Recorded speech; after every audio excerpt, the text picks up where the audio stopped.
This episode of An Unexpected Podcast is dedicated to our mothers, Martha and Denise, and all the mothers in our lives. Thank you.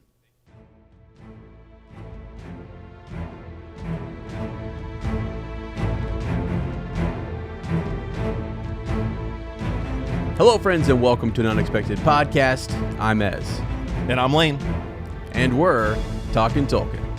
We're coming to you from the Shire of America, the beautiful state of Ohio, in a little village called Amanda, and in the North Farthing, in Gandalf's Pad. This week, we're finding the doorstep, quite literally. But will we find the door? That's the real question. It is. Not more door. No more door. No, I'm saying more door, not more door. But you all can't tell that, can you? Because you're just hearing me say it, not reading it like I am. Oh, I've done it again. I've totally muffed up the intro. Thanks, Ez. You're probably saying, well, you're welcome. What a thrush knocker. What in the... Are we going to have to... Lane can't even recover. You talk about a man who's like proud of his own handiwork. Excuse me. I went down the wrong pipe there, or the wrong door. It has become like my new name game. That's unreal. It's my new passion. My passion project is, what can I write for Ez in the blue? That'll blue his mind. And that's it just keeps me going, as like on the days where I think I'm slow to get out of bed and I put my feet on the ground and I think, what am I going to work on today? Yeah. I think there's some blue words that need my help. Wow. And it just gets me through. The blue gets me through, bro. It does. I believe you. It also just keeps getting longer and longer. Kind of like our episodes, kind of like our intros. I really don't know what people expected, but whatever. I mean, it just is what it is. Whatever they expected, they should bring it down like 4 or 5 steps, and then drop it down a couple of shelves, and then drop it on the ground, pick it up, and brush it off, and that's close to about where they should expect the level to be. I get right? you. So right there at the doorstep. Right at the doorstep, the threshold. Right, no cool. Higher, and definitely no lower. Right. You can't go any further down. How are you, bro? Let's get into some quick C counsel. How are you? I am doing well. It seems like you don't. It just seems like you don't care anymore, man. It does. You know. It seems like we just stopped caring, doesn't it? Oh my gosh, dude! I haven't cared since back in 09. Back in 09, it was bro. 09. It was 09, dog. It was 09. How'd you know? Are these guys saying 2009? No, for Ez, it was like 1909. I've been around for a long time. No, it's that. Talk about a long time. I am honestly, I'm doing well. Good. Yeah, I'm doing well. Let me tell you something. You often do this where something awesome happens in your life, and you know, like you gave shout out to the ladies at the post office for helping us out getting the care package out to people and things like that. And so I have someone I need to shout out here before we get going, too far in this episode. Okay. I need to give my dental hygienist, Jamie, a shout out. Okay. First of all, also, thank you to anyone who does that profession. Because sometimes you get in somebody's mouth, and this pandemic, let me tell you right now, I haven't been to the dentist in a little bit. Like, in a hot second, you know? Yeah. And so I go in there, and, I mean, I don't know, when the dental hygienist gets in there and it's just like, wow, when was the last time someone was in your mouth? And I'm like, what? It has been. I have not had a cleaning in a while. A personal question, or did she bring up the keto breath? Because you haven't been to the dentist probably since you've been like full on keto. No, she did not actually though. And you know what? She's being kind, wasn't she? She's probably being kind. I think keto breath normalizes after a while. It's kind of I don't know. I feel like I don't know what's going on with. I don't know about that, dude. Yeah, Maybe. Lane's like he can smell it from here. I had to turn my mic down. I was smelling it so much, man. I had to just crank it down a couple. Oh my god. No, she was great. She probably is used to smelling all sorts of bad breath. You know, I mean, honestly, when I don't really think I've never had like a partner tell me that I have bad breath. So I mean, besides Lane, what's going on there? I am your first partner who's okay. you know, I got to shoot straight with you. You're a straight shooter. You shoot straight with me. I shoot straight with you. You know, straight as an arrow. Right. I mean, keto breath's real. It's a real thing, dude. It's the real. ketones on the tongue going. So we're taking over, bro. Like that's what it is. Okay. Real quick for folks. So I want to get into this because while we're again, thank you to Jamie, not just for like doing the cleaning and all that kind of stuff. And she's honestly really sweet and just really nice. And like when I went to a new dentist and they all were just really, really good people. So okay, I want to ask you though, like what has changed in the dentist industry from the time we were kids to the time we're adults? I don't know anyone who has bad dentist experiences anymore.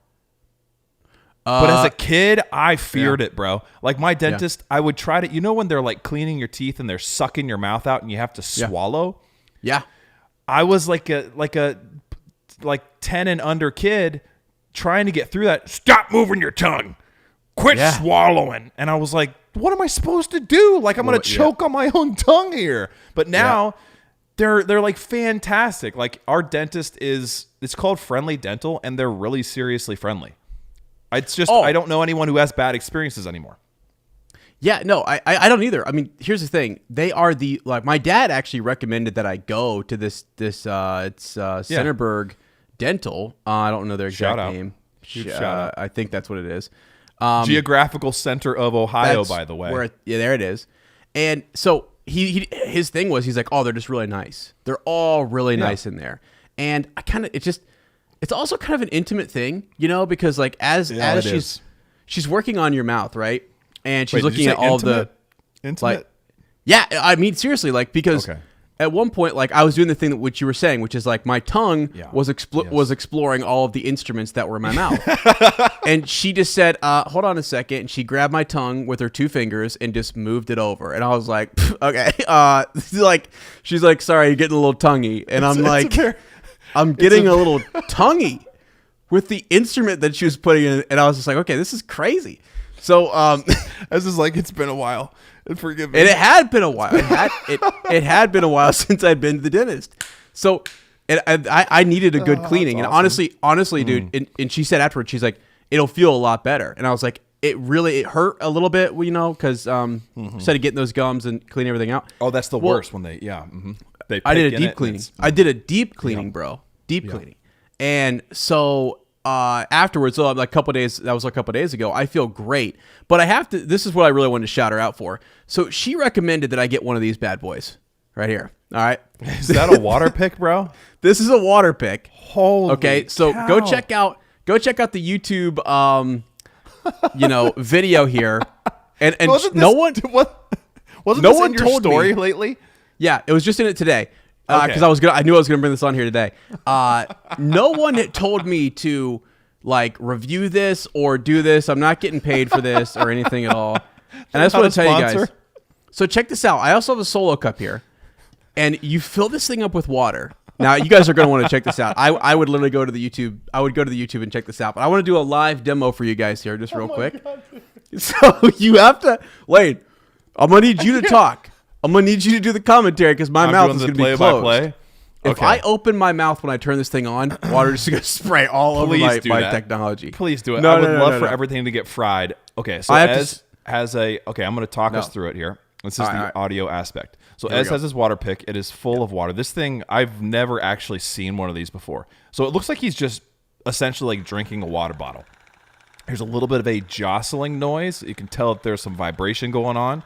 It sort of looks like he's using an oversized electric toothbrush. Now he's moving the solo cup up to his mouth. Looks like he's about to do a spit take. It's surprisingly quiet, and maybe it's just the mic isn't close enough. But that's okay. Now he's got a mouthful, and he just spit into the cup. There's some ASMR for you.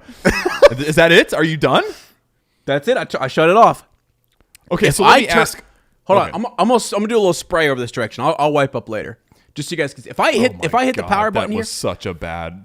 This is why you have to put this in your mouth before you turn it on. Earlier, this is ridiculous. Earlier, I was talking to you know who, and I was like, let me just get give Howard this a try. Stern on the line, please. Like, can we? I was like, let me just give this a try. I was like, Elaine, I'm pointing it at my face like this, right? And I'm talking to you know who. And yeah, right. I just press power because I think it says there's a mode button. You can switch it to like low, medium, high. Well, I didn't know that when you hit power, it immediately shoots a jet of water. It just starts boom, boom, boom, boom, boom, boom, boom. So you have to put it in your mouth, then press power. Then press it. Jeez, the things you learn. The things you learn. High. Good stuff, though. Power water pick. You know, if the dwarves would have had that, they would have found the keyhole without any thrush knocking, without any last light of Durance Day crap. They could have just sprayed that, and it would have revealed the hole right away. Like literally, no moon rune would have stood a chance against the water pick. Like they probably put that on just high. Cut a new It's like a laser cutter, dude. They're just, I mean, just straight like. That thing, I'm actually worried that's going to take a tooth out. I was just going to say you're going to lose a tooth. To a water. I asked Jamie, I was like, what level should I go on here? And she's like, start with low. You know, she's like, you might just start cutting teeth. And I'm like, oh my gosh. Cutting teeth. Got all nervous. Oh, shoot, dude. Sorry. Oh my gosh. Anyway. Oh, jeez, dude. That's hard to recover from. That was a surprise. Was that the surprise you were talking about? That's one of the surprises. Oh, dear Lord. Okay, wow. That was one of them. I don't even know how to recover from that one. I mean, so, that's like... let me help us recover, which is, I need to know how you're doing. How have you been doing? What's been going on in your life this week? Doing good. It's been a great week. Did we record 2 weeks ago, right? That's when we recorded last. Yep. What's happened in that amount of time? It feels like life has been a blur. You know, we've got like a month of school left. So summer's just right around the corner. The kids are checked out. I'm checked out. I mean, it's it is a hard time to be doing Zoom classes. I was telling our friends listening in Discord right now, shout out to them, even though they cannot hear me. Tell them I just shouted them out. Lane just shouted you guys out in Discord. It is like, what percentage of what I say during the day is actually does anyone actually care about? And I was like, it's definitely over 50 that people don't care about. You know what I'm saying? Like how much useless information comes out of my mouth, and it just feels like every time I talk, it's just worthless information. So, but the girls are amazing. Like just watching them grow up is a continual joy. I'm excited about Mother's Day coming up.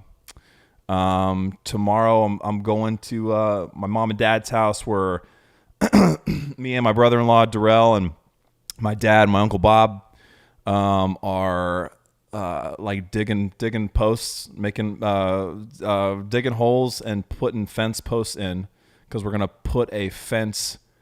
They don't have like any fenced in area of their yard. And my mom watches all the girls and my nephew now. Yeah. And they need a place to play outside. So we're going to make like a little like fenced in yard area. So that'll be a blast. Fellowship of the Dig. Fellowship of the Dig 2.0. Yeah. Yeah. Building the what's the Ramas Ekor, the wall around Minas Tirith. Do you remember that? Oh, yes. Rama Ekor. That's what we're doing tomorrow, man. So that'll be it'll just be cool to spend some time with some men, you know. I don't get much time with men, you know. At school, I'm with almost all women, and I come home and I'm with my girls. And I think you and my dad are the two men I see most often. So it'll be cool to have some guy time. But can I tell you on that note? Actually, I told you know who today that that sometimes I show up in the Shire and I feel like you I'm in a dress. Like what?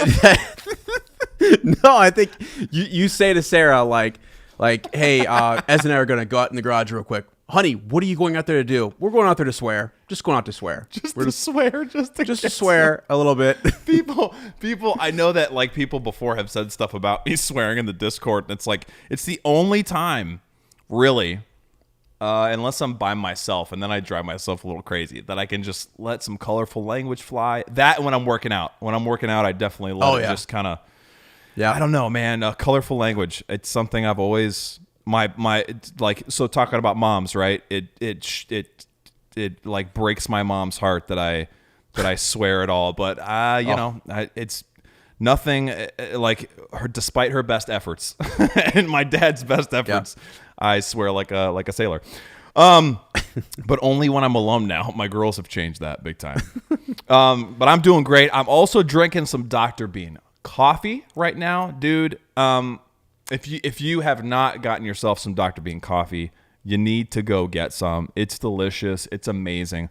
Our buddy Dave Fogel is out on YouTube reviewing Dr. Bean coffee, bro. Have you seen his Monday morning coffee?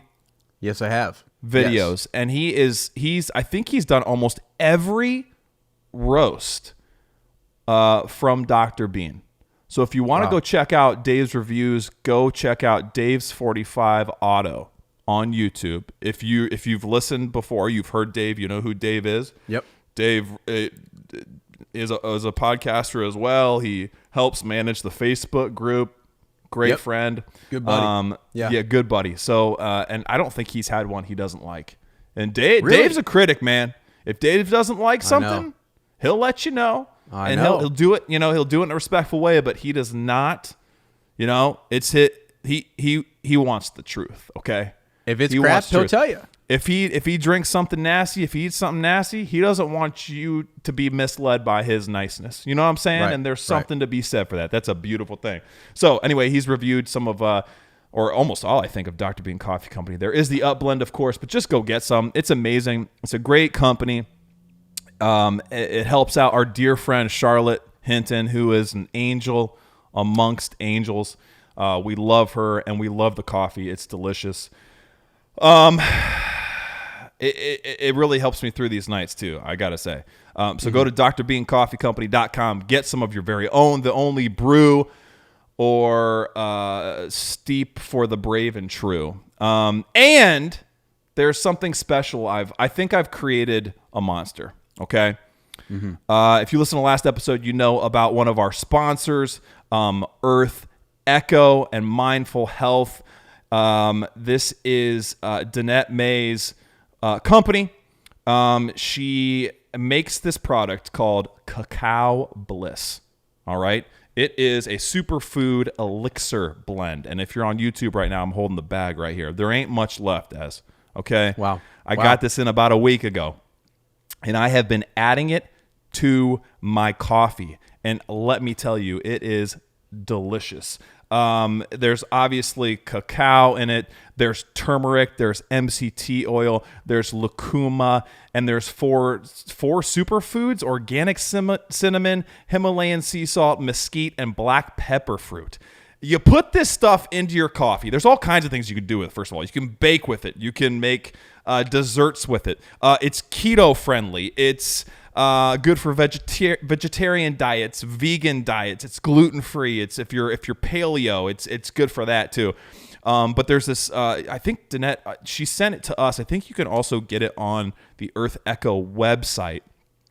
There's a cookbook that shows you all these different recipes that you can use this stuff in. They have other products as well, but this stuff is amazing. I can vouch for it. I've tried it myself. Like I told you, I've had it in my coffee. It's absolutely delicious. It really is truly decadent. It's healthy. It's guilt-free chocolate. All right. You know, we've both been doing this intermittent fasting thing where we're taking care of our diets. You know, no more Moisty Mountains. Even though a couple nights ago, dude, I ate an entire Chinese thing and I felt like garbage, but it was my one meal, so that's how I made it right. But anyway, this is great for if you're doing intermittent fasting as well, and you drink your coffee and you think, I shouldn't really add cream. It's gonna break my fast. Add some of this in, because I don't think there's any. Okay, there's 35 calories. All right, so you can do a dirty fast. You can put this in your coffee and still have a dirty fast under 100 calories. Yeah, that's the same thing, but it's wonderful. And here's the great thing, all right? They've been around for a long time. the last 8 years, they've been a leader in the superfoods market, and they're proud to have served millions of customers worldwide. And here's the great part that we're driving to. Through Minute Media and Fansided, you have what am I trying to say? A coupon, a discount code, all right? That's what he's trying to say. Dude. 15% off when you use Minute 15 as a discount code. 15% off of your order. Go to earthechofoods.com/Minute Media. Also, go follow the Danette May and Earth Echo Foods on the Instagram. It really is amazing. And actually, I don't know if I'm supposed to do this but they sent, along with Cacao Bliss, which is truly blissful, they sent me this beautiful mug. Watch this. Wow. Ready? That's awesome. You probably can't see it, but it says Earth Echo on the Earth bottom. Echo. You see I that? saw it. All right, yeah. Oh, and they also sent that cookbook, which I told you about, and a stainless steel frother. Yeah. Branded also, by the way. So this is what I want to do. I don't know if I'm supposed to do this, but I'm going to do it anyway. We're doing it.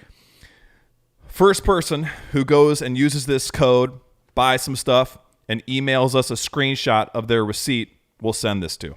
Okay?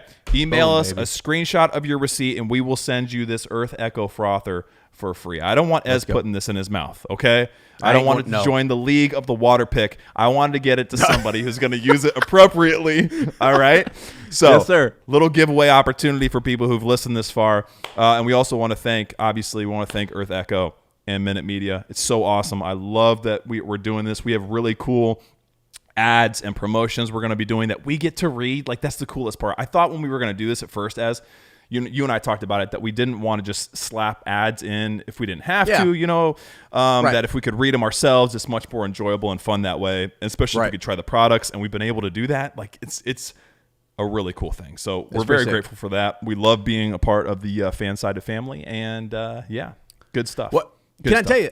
I've learned recently about MCT oil, by the way, and it's some good stuff. But so this has it in it, and I was looking over everything that it has in it.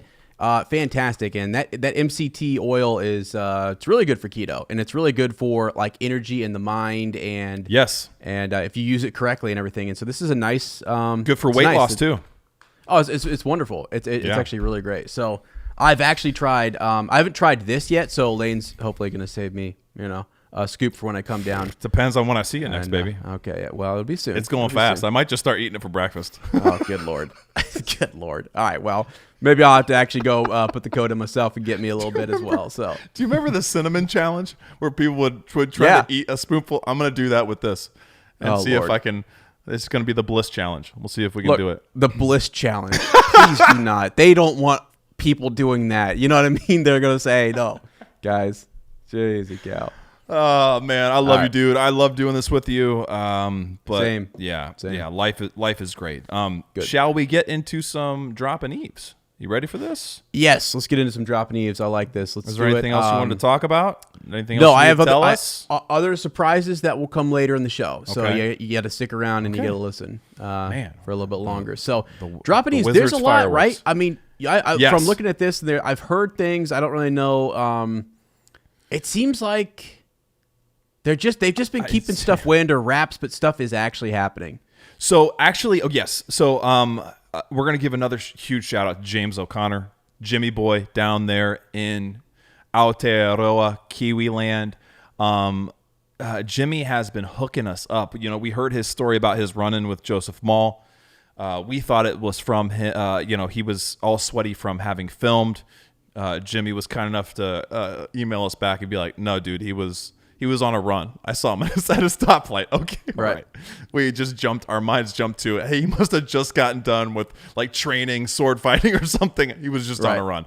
But so, Jimmy has been keeping us in the loop because a lot of this stuff has happened right in his backyard, like 10 and 15 minutes from where he lives.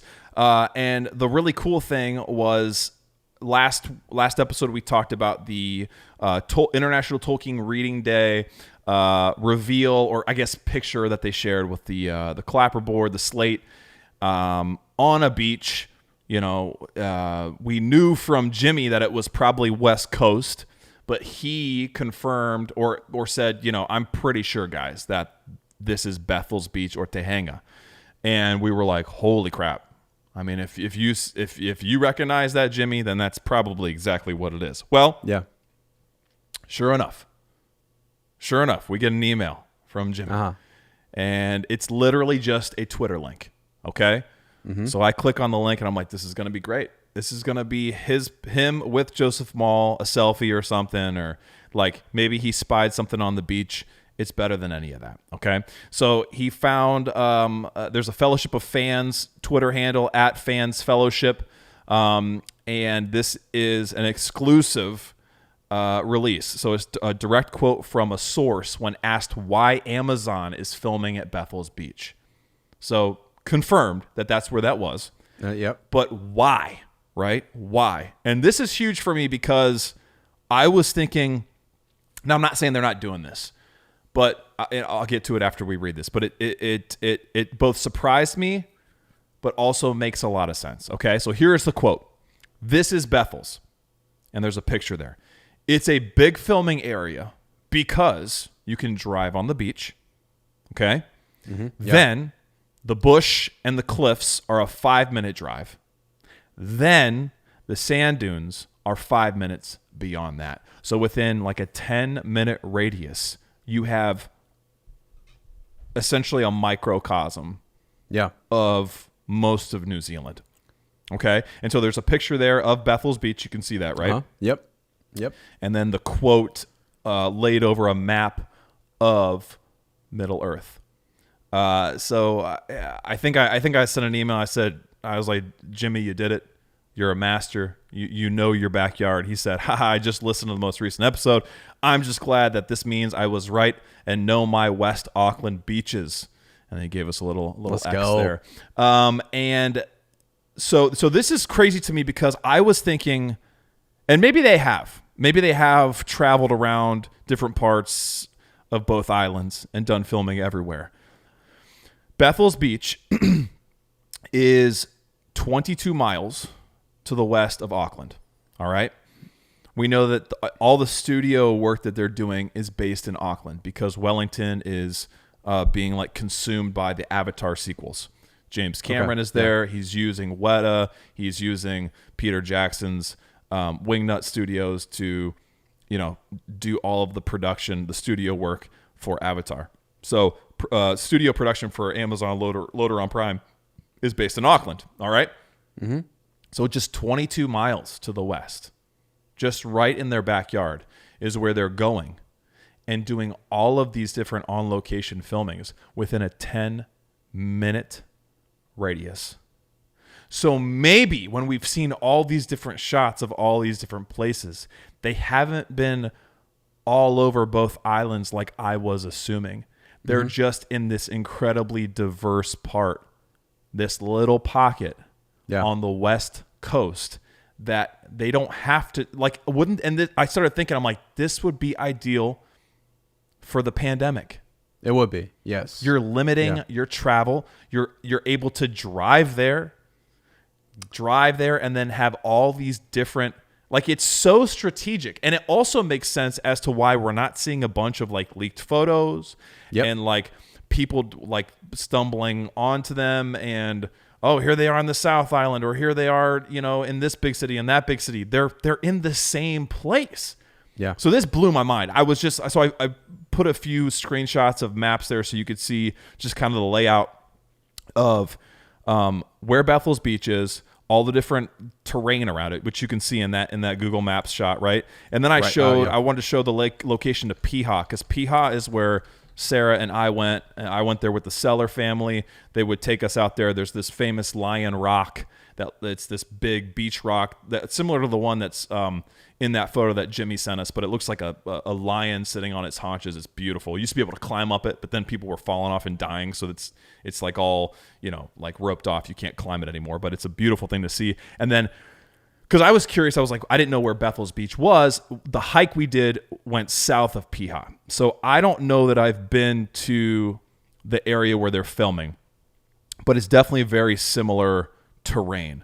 And I was telling you last time that there was this hike we went on where we were in the bush, but you'd look ahead and look off to the side, and it was like a 300-foot just sheer cliff down to the Tasman Sea.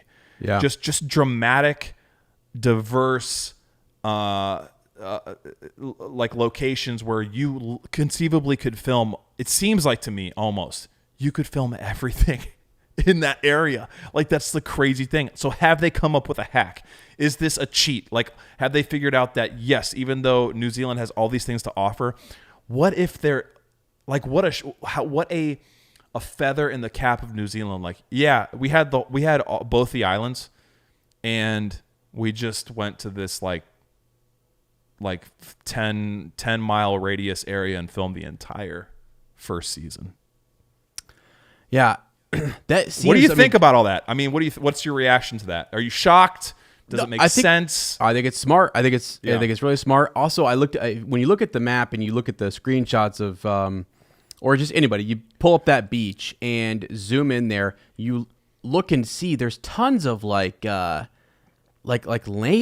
There's like remote seemingly forest, or I don't even know what all that is down there, but like greenery that you could get into.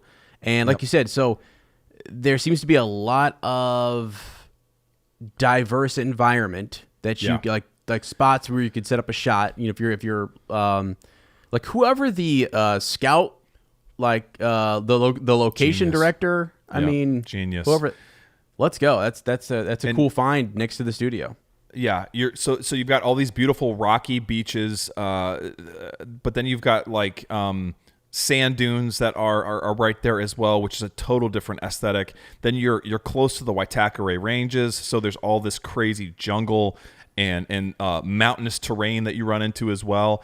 To me, like when I saw this, I was like, we heard it confirmed through Jimmy. I was like, this is nuts. And then just the proximity to Auckland is what kills me. It's 22 miles, I should clarify that, to downtown Auckland, which is, I mean, it's the center of Auckland's kind of strange. It's like on an isthmus. I think its narrowest, it's less than a mile across. Like, it's crazy. It's like holding the north part of the North Island and the south part of the North Island together. But I don't know where their studios are. They might not be in downtown Auckland. They might be in the west of Auckland, so it might be even closer. But it's like just a 40-minute drive out. That's nothing, man. Mm-hmm. Yeah, that's nothing. And then considering that they could be staying out there in homes, or in trailers, and just filming, going back and forth between location and studio stuff. It's wild. If you go do yourself a favor and go just search up Bethel's Beach, Tehanga, on Google, and look at all the different images that pop up. You will also see something about cocaine that was discovered. I think like $2 million worth of cocaine washed up on a beach, and somebody found it. So that's wow. Okay, maybe that's what the Numenorians were really into. And it's found its way to Middle Earth. It's in one of the. We'll see it in one of the. It'll be season 1. Some mysterious package is floating up to sea, and they're like, "What is it?" The crew finds it. That's what Anatar was really all about, dude. That was the black magic he was using, the white powder. Oh, jeez. Anyway, so, but after you get through those images, it's just no two pictures look the same. No two photographs look the same. I have the feeling that this is the kind of place where you could literally do a 360 pan around and feel like you're in 5 different places in the world. And New Zealand often feels like that. Like, I can vouch for it. Sarah can vouch for it. A lot of Jimmy can. A lot of people who've been there that are listening right now go, yep, yeah, exactly. And it was like Elijah Wood. I remember Elijah Wood saying it on one of the appendices somewhere. He's like, it has every kind of geographical feature within an hour. And it really does. Like, it's an amazing, I've never been anywhere like that. And I think that's why it's such a mecca for people who love nature and the wild, is you can drive 10 minutes and feel like you've gone through like every place on the world except maybe like Antarctica. It's unbelievable. It's unbelievable. Yeah. So that's very exciting. I mean, like, who knows like if that is just the only place they've been filming so far, but it would make sense especially if you're wanting to, and I don't know what restrictions are like in New Zealand right now. I know I just watched rugby, and I know that their stadiums are full and people aren't wearing masks. And I know that they're not allowing international travel yet. They just made a commercial. Actually, Sarah just tagged me in something on Instagram. They just released a commercial where they're like, we'll see you soon, world. We miss people coming and visiting New Zealand. I would think that like it's probably taking maybe not a massive toll on their economy, but tourism is a huge part of their economy. So this period would probably be pretty difficult where people aren't traveling to and from on their I don't know, financial system. But anyway, right? Yeah. So I was say hopefully the government is taking some of that. I mean, I'm they've sure got they a are. Yeah, ton of money. They take good care of their people there. So yeah. Another thing I did want to talk about there was I just I'm pulling a U. I searched just Loader on Prime show news, and so I found a website otakucart.com. It's just a prediction on how many episodes are we going to get. Just reaffirming that no one really knows yet. Nobody knows how many episodes. It mentions that initially that they were talking about a total of 20 episodes in a season. Remember that was that first kind of like leak out there that they were going to go like 20 episodes, and then more recently we heard more about 8 to 10 would probably be more reasonable, and that makes way more sense for the type of show it's probably going to be. So, but still, just no one knows. No one knows. And it's an amazing thing. So, and then they're just talking about, the things that we're going to see, the building of Numenor, of Lindon, and Eregion, and then, Barad-dûr. We could see the construction. I'm sure we will see the construction of Barad-dûr. Like, that's something we haven't even talked about. Barad-dûr is erected in the Second Age. Like, that tower is built. We could see Sauron, putting his cronies to work and getting that tower raised. I mean, how cool would that be? That would be sick. That would be sick. And to see it like in segments, almost like when the second Death Star is being built, right? And it's like not done yet. We could see Barad-dûr in stages as it's being completed. So just so much. So, I mean, just what we're going to see in this show is going to be amazing, man. It really is. Yeah, it is. I did find something. So while we're dropping some eaves here, so do you remember Brian Cogman? He was the from with Game of Thrones, and there was all this kind of drama when he first was attached to season 8 was happening for Game of Thrones, and everyone was like, oh my god, it's not going well. Yes. Why do we want this Brian Cogman guy there, right? Yeah, right. So even though he was the one who kind of worked, right? Wasn't he one of the writers or showrunners that did good things that people liked? Yeah, oh yeah, for sure. And the thing is, so he tweeted actually about Loader on Prime, and this was just a few days ago. Whoa. So he said this is from his Twitter. He said, I would like to just remind people that I'm merely a consulting producer on Lord of the Rings. I helped them get started 2 years ago now. I had a blast. I moved on to develop my own shows. You'll hear more about those in the coming weeks. The showrunners and staff are outstanding people and incredible talents, and I have no knowledge of or any comment on the report about the budget. He says, thank you kindly. So, and then that's amazing. Again, so people are just reaching out to anyone involved, trying to get information, and I don't know how they're keeping it. Honestly, it's got to be this pandemic. It's got to be the pandemic that is helping them keep this so secretive and so locked down. Like it's incredible. No one knows anything. Yeah. No one knows anything. No one knows anything. Let me show. So this is kind of insightful. There's a Twitter feed. So someone replied and said, "Thanks for clearing things up. A lot of people thought that you left, kind of in a dissatisfied or unfavorable way." The one clickbait.net probably that's what people present, right? That's what they presented about Tom Shippey and everyone, who knows. Plates in the kitchen. Right. So I look forward to watching the show, the person said. Cogman replied, not at all. Like, as in he didn't leave on bad terms at all. He says, I only committed to the first 20 weeks, but have nothing but love and support for everyone involved. I just didn't want to devote the next 10 years of my life to a gargantuan fantasy epic shooting overseas for obvious reasons. So think about that. Maybe the commitment was like a 10-year, big, huge thing. He also said, to be clear, I was never in the conversation to be showrunner. Payne and McKay got the job long before I became involved. The two-headed here's monster. Another one.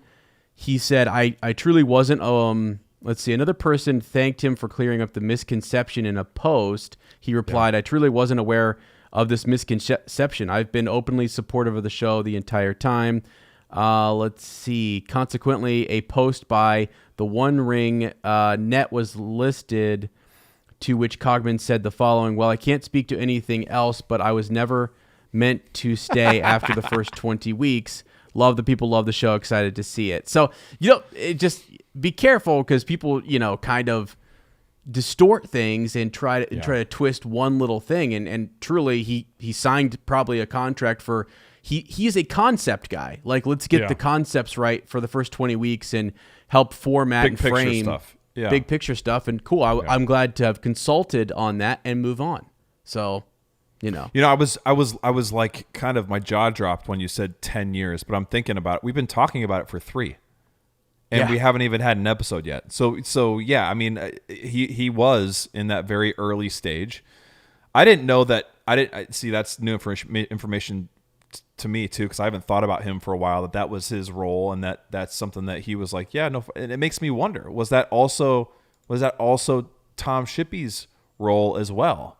And then, like, how much of what Corey Olsen said, the Tolkien professor, was true? How much of it was clickbait? How much of it was look at me? How much of it was, oh, Wired, you want to come do a video and I can tell you about the history? He definitely got more exposure because of what he said about Tom.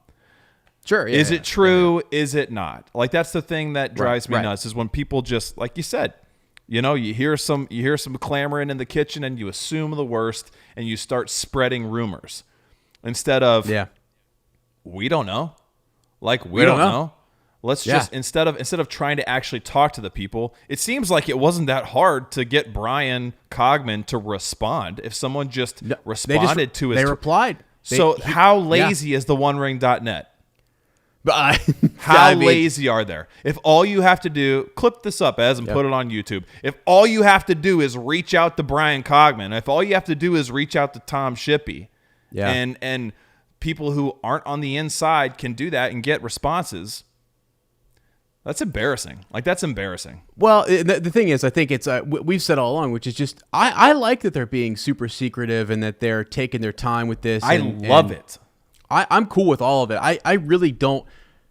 A lot of our biggest problem is that people who have, like, fans who are covering the show, we're giving the showrunners a little bit of, they're green, they're young, they're new, we don't know, and kind of basically they haven't invited us to New Zealand. Right. Well, yeah. They're not consulting us. Yeah. Yeah. Like spoiling the cake. Spoiling the cake before we ever, when someone tells you that the cake's going to be bad or that it doesn't taste good. So it could be a perfectly fine cake, and then you go to take a bite and you think, there is something here. Yeah. There's something in this cake. There's not a daggone thing in it. Right. But you heard someone else say it over and over and over, and so your mind starts to think, well, that might have been something. So I just like to avoid that kind of stuff. Yeah, it's a worm-tonguey tactic. It's like the opposite of being a hype beast, right? A hype beast is the opposite. You get people psyched even if there's not a good reason for it.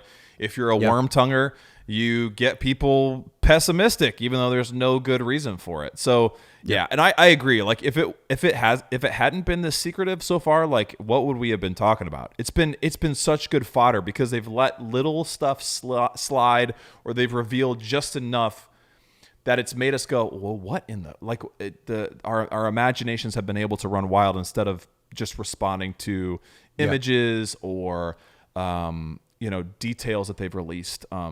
So I think it's great.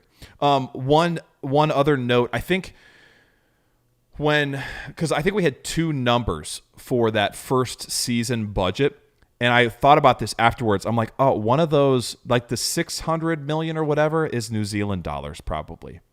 Oh, really? Because I think the guy, because there's a difference between U.S. dollars. Yeah. I think one of the reports was U.S. dollars, like the 400 some million, and the other one was someone in the New Zealand government commenting on it. So he would have used New Zealand dollars.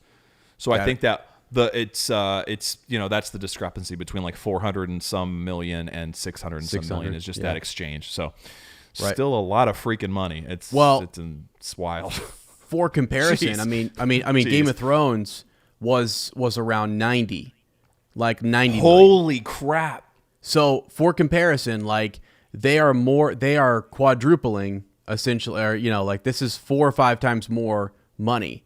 Seemingly, unless I'm not a math guy. I'm not a math guy. That's pretty good math. I think it's close to 100 million. So I can't even. Times I don't 4 even know. would be. You're probably pretty close. Am I on there somewhere? I haven't taught multiplication yet, but I think you're. All right. I think you're pretty close. All right. It's wild though. It's wild. exciting. It's exciting stuff. So. And money. I mean, money doesn't guarantee a great product, but man, that just means it shows that Amazon values it though. Yes. Yeah. Jeff Bezos or whoever, Jennifer Salk, whoever is in charge of funneling funds their way, they've had to have loved everything they've seen so far. So it's just going to be awesome. Put your money where your mouth is. In other corners of Middle Earth, like we said before, go get some Dr. Bean Coffee Company. It's grade A Java. It's the best. Also, go check out Firelight Fables Candle Company. Go get some candles from Casey. We are still running a promo. If you use the promo code FIREITUP, one word, fire it up, you get 10% off your order. They are the best candles Sarah and I have ever bought. Yeah. I do not say that lightly. We have bought lots You're of a family of scents. Yes, we are. We never forget the sniffing. Like how many episodes have we sat right here and burned candles and enjoyed the smells of like whatever brand we were buying, but all kinds of all natural candles and stuff like that, and some that aren't. We've tried, and none of them compared to the potency and but also the subtlety of these fragrances. They're beautiful. So go get some candles from her. We are going to be doing a commercial with Cam soon. I can't wait for this thing. It's going to be insane. Cam, if you're listening, we're going to get back to you very soon with a date. We're actually going to go out. I'm so excited about this. This is like reliving Heart of a Warrior days. We're going to go out and we're going to location scout with Cam for this commercial for Firelight Fables Candle Company. So it's going to be fantastic. And if you haven't already, go check out his body of work. He has some incredible like short films and remember that video he showed us that he just clipped up of his girlfriend walking through the woods in Clear Creek and that slow barrel roll? And he was like, yeah, I just, it's handheld. I was like, okay, Cam. Like cut the humility, bro. Like this is ridiculous what you're doing. Like you're not even trying and you're ridiculous, man. So he is a very humble and very talented young man. So it'll be a blast just to do that with him. Yeah, and actually you can go to CameronNHansen.com. So it's Cameron, there it is. Middle initial N, and then Hansen.com, and you can go check out all of his stuff there. And that's also his handle as well. You can look that up with a couple periods there. So just imagine a couple of ugly mugs like us in a Cameron Hansen film. He's got his work cut out for him. He does. He's going to have to use some magic lighting or some really flattering angles or something. But you know what anybody can me? do it, it's him. What? Well, I don't want to spoil anything, but definitely, I think what I'm going to be wearing. And he was like, "We gotta cover that mug up. We gotta cover that guy up head to toe." So I'm gonna wear a mask the whole time. I'm just gonna cover my entire face. Oh gosh. And then also our friend Isaac, the Lord of Maps. Go follow him on Instagram, Lord_of_Maps. This is so exciting. He's been the man is creating Tolkien style maps of the states of the United States, of the USA as a country, of different continents and countries throughout the world. All these maps done in the style of Middle Earth, of Tolkien maps, with the classic, black and red ink. They're amazing. But he's recently released these sticker packs. So he's got some that have like a state of your, Cacao Bliss is get me, baby. State of your choice, and then like I think there's like a potato pack where he's got like some just different potato sketches and like Sam Wise's quotes. But I got the Ohio mini sticker pack. There's 4 of them. I'd like to actually give a couple away as a giveaway. We might be doing that on Instagram. So I got one for you, and I got one on my iPad right here. If you can see. Yes. They're sick. awesome. They're the perfect size, but they're incredibly detailed. I love. He has nailed that style. So go support him. He's a great artist and a really great Middle Earth fan. So yeah, yep.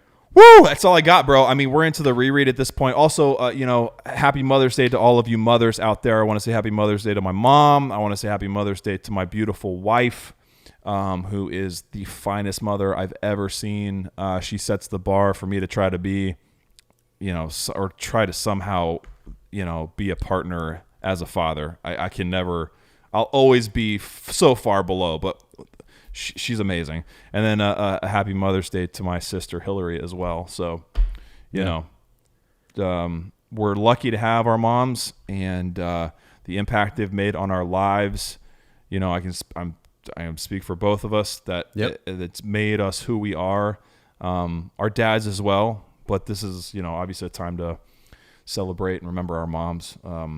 Just all they've done for us, man. Yeah, they have. They really have. This wonderful. We both have wonderful mothers, and you've got to all the moms out there, happy Mother's Day, and we appreciate you. Hopefully, you're able to kind of rest up, celebrate, enjoy the day and things like that. We had your mom on for an episode. I remember that. Isn't that nuts? I know. It's awesome. I know. I love it. I know that was. I love that she picked the episode too, where it was all the kind of the gardens, like the herbs and the cooking and things. Yep, that the was great. Yeah, Garden of Gondor. Yep, it's perfect. So awesome. Yeah, buddy. All right. Wow. We out here. We out here now? What is this? We is out this here. Where we're at? Yeah, we out here. Oh my gosh. Are we on the doorstep? That's what I want to know. So I guess we're not. Yeah, I guess we're not really out here, right? Well, I guess we're going in, so we are out here. It's actually perfect. We're on the doorstep. Well, we're not yet. We're not quite on the doorstep just yet because we're going to the doorstep. We are actually in a place. Yeah. Just near it, known as the Desolation of the Dragon. It doesn't sound like a great place, does it? No. No. It's been desolated. Isn't that what they call it? Isn't that the second movie? The Desolation of Smog. Yeah. Oh, my gosh. So I just thought, there's the line right there. There it is. Yeah. So there are some, let me actually pull up real quick here. Do this for you guys this last time. But basically, so the company has arrived on the other side of the river. It just kind of picks up right there. In 2 days, they had been rowing right up to up along Long Lake, and they had passed out into the river running. So they've got to the other side, and the men that have accompanied them head back to Lake Town. Yeah, they're on their own. Hold it. On your own, buddy. Why, Lane? They're scared. Of what? There's nothing in there. There's a dragon in the mountains. How do we know that? We just got a creepy feeling. Just because a bunch of dwarves come running out of that mountain screaming, saying, "Hey, there's a dragon in there sitting on our gold." I mean, these are the same people who said we're going to build a town on a lake because we're by water. Right. They're afraid. It's like they're it's afraid. like that actually is the cool like Lake Town is kind of interesting, right? So the young folk, the young generation, they're like, whatever. But it's like, guys, wait a second. Look around here. We built a town on a lake. On water. I can't. It's like an insurance policy, right? Deeply ingrained in our society, in our this could happen again. Yeah. Yeah. We need to be real careful. You think they'd move on a little bit further, but I don't know. Maybe there's, the songs say that Durin his folk will come back again, and here they are. So yeah, that's true. That's true. But all right, so this is just a quick little synopsis here. So then the dwarves are kind of searching the mountainside for the secret door. You've got Philly, Killy, Bilbo looking for it. It's at the end of Durin's day. Threshes are knocking on nearby rocks, and all sorts of moon letters show up on a door that was predicted by a map. You know how it goes. There's your summary, and we're going to get into kind of some of the details here, because it for me was it is kind of a shorter chapter. It's not like a very long chapter. The last couple are short. We had the next one, I think, is going to be a little bit longer, but because we're going to be following Bilbo. But here's the thing. On the doorstep, I just realized when I was reading this, like, Bilbo has all the energy. He has all the spirit. Yeah. Through from the time when they've left, like, the forest and they come to Lake Town, he's gotten them out. Like, he makes a reference in this chapter to since Gandalf has left, he's been the one to kind of bail him out. Now, whose company is it? Whose company is this?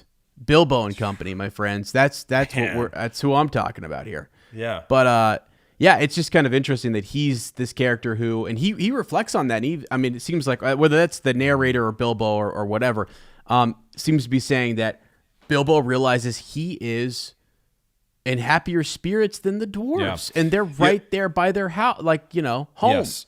One of the amazing things, like one of the deep ironies of what you just illuminated, is that, like, Bilbo is the most out of place. Yeah, he's the most out of place. And again, I've been reading Shippey, right, and his like commentary and. Thank you, by the way. Oh yeah, you got it. Yep, yes. So he's commenting on just the what Tolkien does with the Hobbit and the I can never say the word, anachronisms.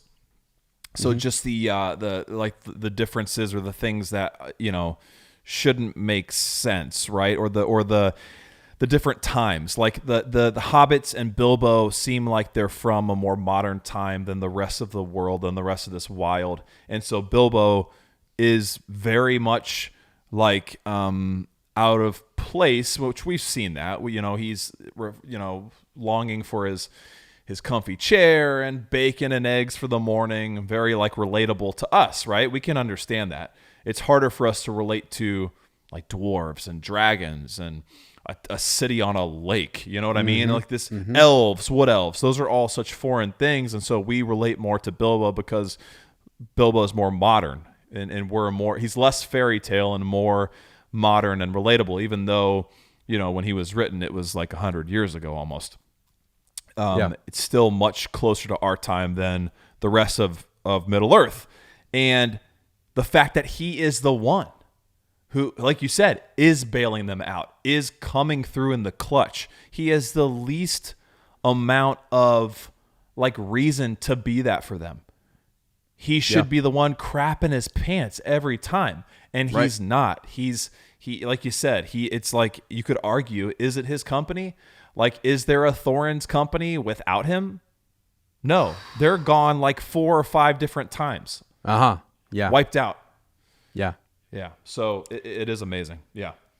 Yeah. I think that's important to kind of note. This is the guy that Gandalf said, you know what? Man, we need Gandalf. This fella. Okay. Jeezy, Gandalf. It just far seeing, my friend, far seeing. Okay. So I rewatched The Last Dance.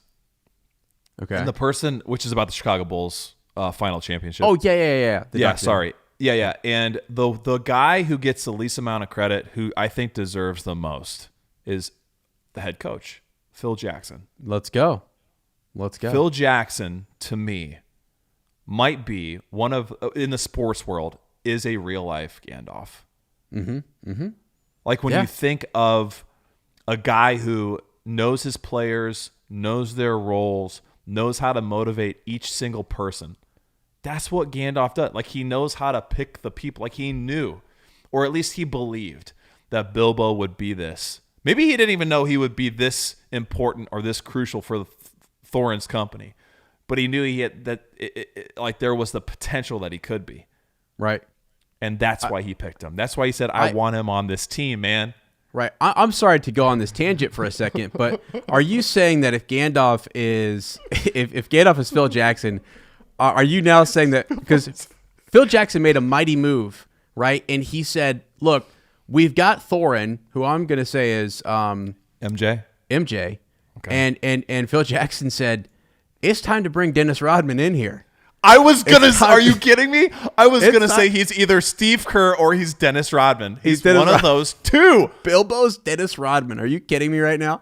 People are like, it's an amazing thing. Okay, so obviously this is a massive tangent, but I was a kid in Chicago. The Bulls, like I had Michael Jordan PJs. I wanted to be like Mike. I wanted to be like Mike. I remember my grandma Rose saying, I was playing basketball and she's like, do you want to be the next Michael Jordan? I was like, yeah, I want to be the white Michael Jordan. Like, that's what I wanted. I wanted to be MJ, man. Like every kid who loved basketball wanted to be Mike. So the Bulls were the best. They were the best. All right. So anyway, there's this powerful moment where Dennis Rodman goes off, disappears after one of the games in the finals, goes and does like WCW wrestling. He's with Hulk Hogan. Yeah. He doesn't make practice. He comes back, and Phil Jackson had this incredible relationship. When Dennis Rodman, who a lot of people think is a pariah, who a lot of people dislike, but is one of the biggest personalities in all of sports, and when you hear him talk, you're like, he's a good person. Like Dennis Rodman is a good person, man. And the way that Phil Jackson knew what he needed was unbelievable. I think, and it inspires me as a teacher. It inspires me as a parent. It inspires me as a human being to be more like, not like Mike. Yeah. More like Phil. More like Phil Jackson, who like, in a sense, you could see him as the father of that team, knowing how each one of his kids needed something different. When Dennis Rodman came back and was under scrutiny from the press and his teammates were mad, Mike was giving him a hard time. He knew how to respond to him in a way that didn't make him shut down and think. He just always, dude, it's incredible. And Gandalf, like to bring the tangent back, that's what Gandalf is for this company. Like he knew that it could succeed with all these different players. And Bilbo, he's Dennis Rodman, 100%. Yeah, 100%. People are gonna be so mad about that. The close second is Steve Kerr, or I don't even know. Steve Kerr is. I was thinking he could be one of those two. He's got that spirit. But the whole point is, as you say, they mention, and that's something though that like, oh my gosh, as we're speaking, literally in my ear, my fantasy like notification just went off as I was talking about like NBA stuff. Like all of a sudden I get a notification about, all right, that's wild. Anyway, sorry. Major tangent. Back to the story here. So yes, Bilbo's reflecting all those things. They are in this desolate area. Let me read just a little bit of this. So as they get there, when they drop off their stuff, they're in a land that is known as it was desolate and empty. So the guards just leave, right? They go back. They don't want to be in the shadow of this mountain. And Thorin and company, Bilbo and company are chilling there, and they have their ponies. They've got they're heavy laden. Everything shifts. There's like a seriousness to this, and basically it's like. Right here we go. So they knew that they were drawing near to the end of their journey, and that it might be a very horrible end. And actually, I mean, it's not great. No. This is a reread, so folks have read this book, and I mean, there's a seriousness to this that like they all, when they were smoking some pipe weed back at Bag End, they sang about it. We kind of see them thinking about what may happen. They're going to face a dragon, and so they're not singing. They're not playing on their harps. They're not playing music and stuff. They're quiet. They're scouting. They're moving through the desolation of Smaug. Yeah, this one line I think sums it up really well too. It was easier to believe in the dragon, and less easy to believe in Thorin in these wild parts. Like, because really what they're doing, I mean, not really, literally what they're doing is they're walking through a reminder. They're traveling through a reminder of the power of this dragon. Yeah. Like, it's all well and good to believe in a comeback and to think that these dwarves, these like small beings, are going to be able to take back this mountain. But look around at the expanse of this destruction. And we're going to come up soon on all that remains of Dale, which is, where Lake Town has come from, right? Like the refugees from Lake Town, or the refugees from Dale, Bard being a descendant of, is it Lord Girion? Came from the city of Dale, right? So just even that being a part of Lake Town's past, like that's the whole reason Lake Town exists, is because of the destruction of the dragon. So yeah, it's easy to see a mountain far off and go, I mean, I could climb that, no problem. It looks pretty easy, right? But the closer you get, the larger the mountain is, and the smaller you feel, and you're like, okay, wow, your confidence starts to shrink as the dragon or the mountain or whatever it is grows larger. Yeah. So yeah, it's just this natural, like, what would you call it? Like a sobering moment where they're like, holy crap, dude. Absolutely. Yeah. Absolutely. We got our work cut out for us. Yeah. Well, for sure. And that's where we're at right here. So that at the skirts of the mountain, this is where they see these many signs of danger, signs of the dragon in this wilderness, and that were made, like he has made his lair here. Yeah. The mountain lay dark and silent before them, and ever higher above them. It's such a stark contrast to before. Like the only glimpses we've gotten of even the mountain have been that like very fleeting, like, oh, I think I just saw it. It's way off in the distance now. There's a cloud that's past it. You know what I mean? Like all these different moments where Bilbo thought he saw the mountain, or thought they were closer than they were. Remember on the Carrack where he thought he could see it, and or no, when he saw the Misty Mountains or whatever, and thought that was them, and they're like, no, right, no, and then it's like, so going from that to thinking we're never gonna get there to being, in the midst of the destruction, it's just it's wild. Yeah, it is. And so also this mountain is smoking. Okay. Yeah. Proof, like Bilbo says, right? Proof that the dragon still lives. Yeah. I mean, there's literally smoke coming out of the mountain. Like, it's like, wait a second. What's you got to think, like, Thorin and company are probably hoping that he's somehow just sort of like died, right? Like he's become an old dragon and he's passed away on top of the gold, and we can waltz in and say we've vanquished this dragon, but really, we just found him dead. And so, yeah, this is just another foreboding of not going to be so easy. Not going to be so easy. So my book has, and I don't know if you have this or not, but it's the illustration here.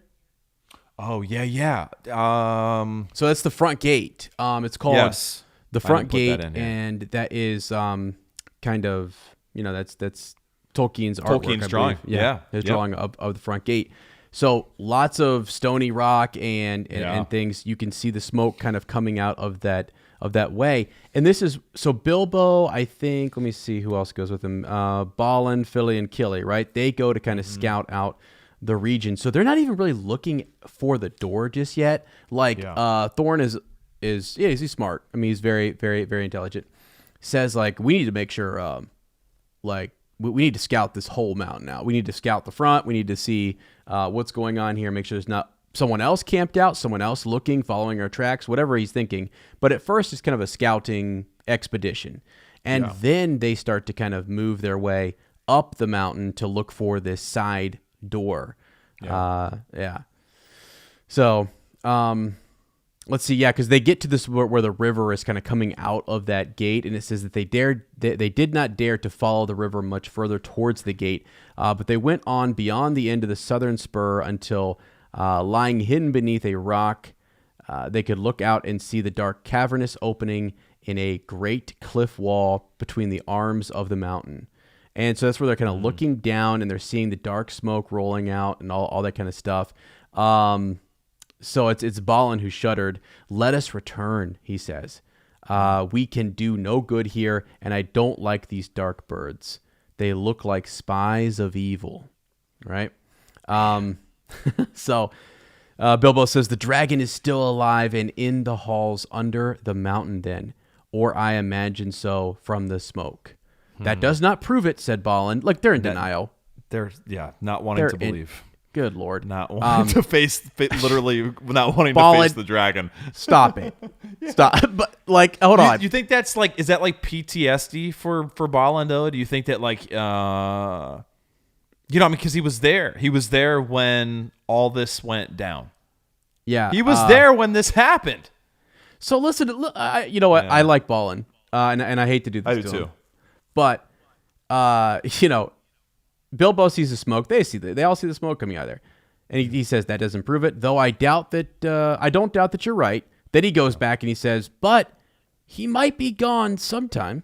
Or, he might be lying out on the mountainside, keeping watch. And I still expect smoke and steam would come out of the gates. All the halls within must be filled with his foul reek. So is Balin, what are you saying here? Is he in there? Is he not? Do you believe this? I mean, it's like there may be a dragon. There's a whole town that was built on a lake because there was a dragon. We know that for a fact. And there's still smoke coming out of the mountain, buddy. So put two and two together, my friend. Anyway, it's almost like you almost don't want to say it. Like, there's actually a dragon in there, and I'm going in there. Yeah, it's kind of wild. Isn't that interesting too? Because that's kind of like the opposite of like most heroic tales. Most heroic tales, you think like Beowulf and it's like the one Sigurd and the dragon. Like they are like they know where the dragon is, and they're going after it, and they're fearless. And there are these like stalwart heroes who they're almost like, bring on death. Let's go. I know what waits me if I die in a battle like this. And to the point where they almost sometimes not betray, but they don't even think about their comrades. It's like, this is my job, no matter what happens to anybody else. And the dwarves are very different from that. In this, they're much more like calculated and hesitant and wanting to get it right. And we see, we'll eventually see how Bilbo enters in, and it's secretive, and it's, instead of battling with the dragon, well, we see that later on, that the battle happens, the biggest battle is inside the choice to continue down that hall. That's right. Yeah. Like it's such a flip on a classic, like, mythic heroic tale. It's so cool, dude. It really is. And you're right about the dwarves. I mean, just in their behavior around the mountain. And you said something earlier, the idea that those of them who were there, coming back here and seeing the desolation and all that kind of stuff, all of their happiness is drained and gone, because now bad memories are coming back and you can feel it. It feels real. And so it makes sense why Bilbo, and here's the line, it was now strange to say Mr. Baggins had more than the others, meaning he had more spirit. So it said none of them had much spirit left. He would often borrow Thorin's map. He would gaze at it, ponder over the ruins and the messages in the moon letters that Elrond had read. Right. So and I think a part of that is like, for them, they're remembering all of this loss. They're this close, and it's like it's also a very serious task. So he's kind of got to keep the spirit up a little bit. And it's just such a long shot right now, and they still have to find this secret door. And he's the one who's the impetus for that, right? Like, he's the one who has to say, "Hey, we got to go find this right. This secret door on the western slopes." It's him again who is driving them on. The least likely of all of them, the least and the least invested. Like, this isn't even, I think the movie does a great job of that, of showing how, like, this isn't my home. I don't even totally understand why you want to take this place back. I don't value, riches in the same way you do, but, I'll help you. Like that line that Martin Freeman has, where, you don't have a home. It was taken from you, but I will help you take it back if I can. Yeah, and it's that same kind. You see, so the words that he speaks there, we see so clearly, like through actions in the story. Yeah, you're right. Yeah. Absolutely. Yeah. Yeah, and so here's the moment too where like they're kind of meandering around, and the first thing they have to find is the stone steps. You know, like the steps that lead them up to where the secret door is going to be. Yeah. They're on the western side. They're looking for signs and what have you, with the cliff and all this good stuff. But at last, unexpectedly, they found what they had been seeking. Philly and Killy and the Hobbit went back one day down the valley, and they scrambled along the tumbled rocks at its southern corner. About midday, creeping behind a great stone that stood like a pillar, Bilbo came on what looked like rough steps going upward. So here we go. Now we have the steps, and we can, follow these up and go see what's at the top. And we get into this whole situation where there's ropes and they're moving supplies up the cliff face and trying to traverse this. And, some of them find it easy. Some of them don't, it's just the dwarves. Poor Bomber. Bomber, that's what I'm thinking. Man, poor guy. I thought I do love the way they do this in the movie with that, like the steps almost are a part of this ancient like statue. Of Durin, I'm assuming, and like just the way. I mean, can you imagine being like Alan Lee and John Howe and just thinking, how wild can we make this? And like Peter Jackson, like being notorious for that of like pushing them to think even more and more, like outside of the box or unconventional or whatever. Like that's such a cool. I'll never forget that part. It's in Desolation of Smog, where you see them like little flies on this wall, like climbing up on this, and you're like, oh, the steps are a part of the statue. Right. And it makes sense. Like that's how they would be hidden. You wouldn't look at it and go, oh, those are steps. But they could be used as such. Like that's the right. And it's clever. It's built in. Yeah, it's very clever. Yeah, it's built in kind of to the statue and hidden in plain sight, sort of. Right. Yeah. Yeah, because they get to the top, so they get to the top of those steps, and there's this grassy kind of floored area. Yeah. They start looking for the things that you would look for. They're looking for parts to a door. There were no signs. There's no post, threshold, nor there's no bar or bolt or keyhole. And so, but yet they didn't doubt that they had found the door at last. Like they knew this is the spot. Those are the steps. They followed the map and we're good. This is the spot. So now what do you do? So they're going to beat upon it. They thrust, they pushed, they implored it to move. They spoke fragments of broken spells of opening. Stop. They did that without a wizard? What in the... They spoke fragments of broken spells of opening and nothing stirred. No kidding. Yeah, that's why. That's sorry, guys. I'm sorry. You guys don't have the authority for that. Yeah. So then at last, they tried out, or they were tired out and they rested on the grass. And then at evening began their long climb down. So, yeah, there is kind of a new excitement about this. Like they had found it, and so they're good. You kind of see a shift though, right? Like at first, it's Bilbo's all excited, gets everybody going. He, Killy, Philly, Balin find the way. Then once they get up there, after a while, they lose their mojo. Yeah. Or I'm sorry, Bilbo really seems to kind of lose his mojo. Yeah. So yeah. Lonesome and wearisome. He just kind of sits down. You're right. He feels sort of. It's almost like when they need that I don't know. You're right. It is an interesting balancing act, and how much of that is. Man, you could almost think like it's a form. So when Bilbo does that, it's almost kind of like a form of his manners in a way. Yeah. Right? Like, well, I can't let everyone succumb here to grief and to just not having any kind of motivation. It's not polite. It's not proper. A proper hobbit should, like I think about him back in Bag End, and like he didn't want to invite them in, and he didn't want to, but it was the proper thing to do, like the conventional, the polite, the societal thing to do. And so I wonder if that's almost a form of it here, where yes, he is showing his heroicism and stuff, but how much of it is like, well, like, here we go again. I gotta keep the spirits up. And so when he's not needed, it's almost like when they get that excitement back, when they get that motivation, when that returns to them, maybe he feels like, okay, I don't have to be as much of a motivating factor or helping. I don't have to be a source of inspiration for these guys. They're fine.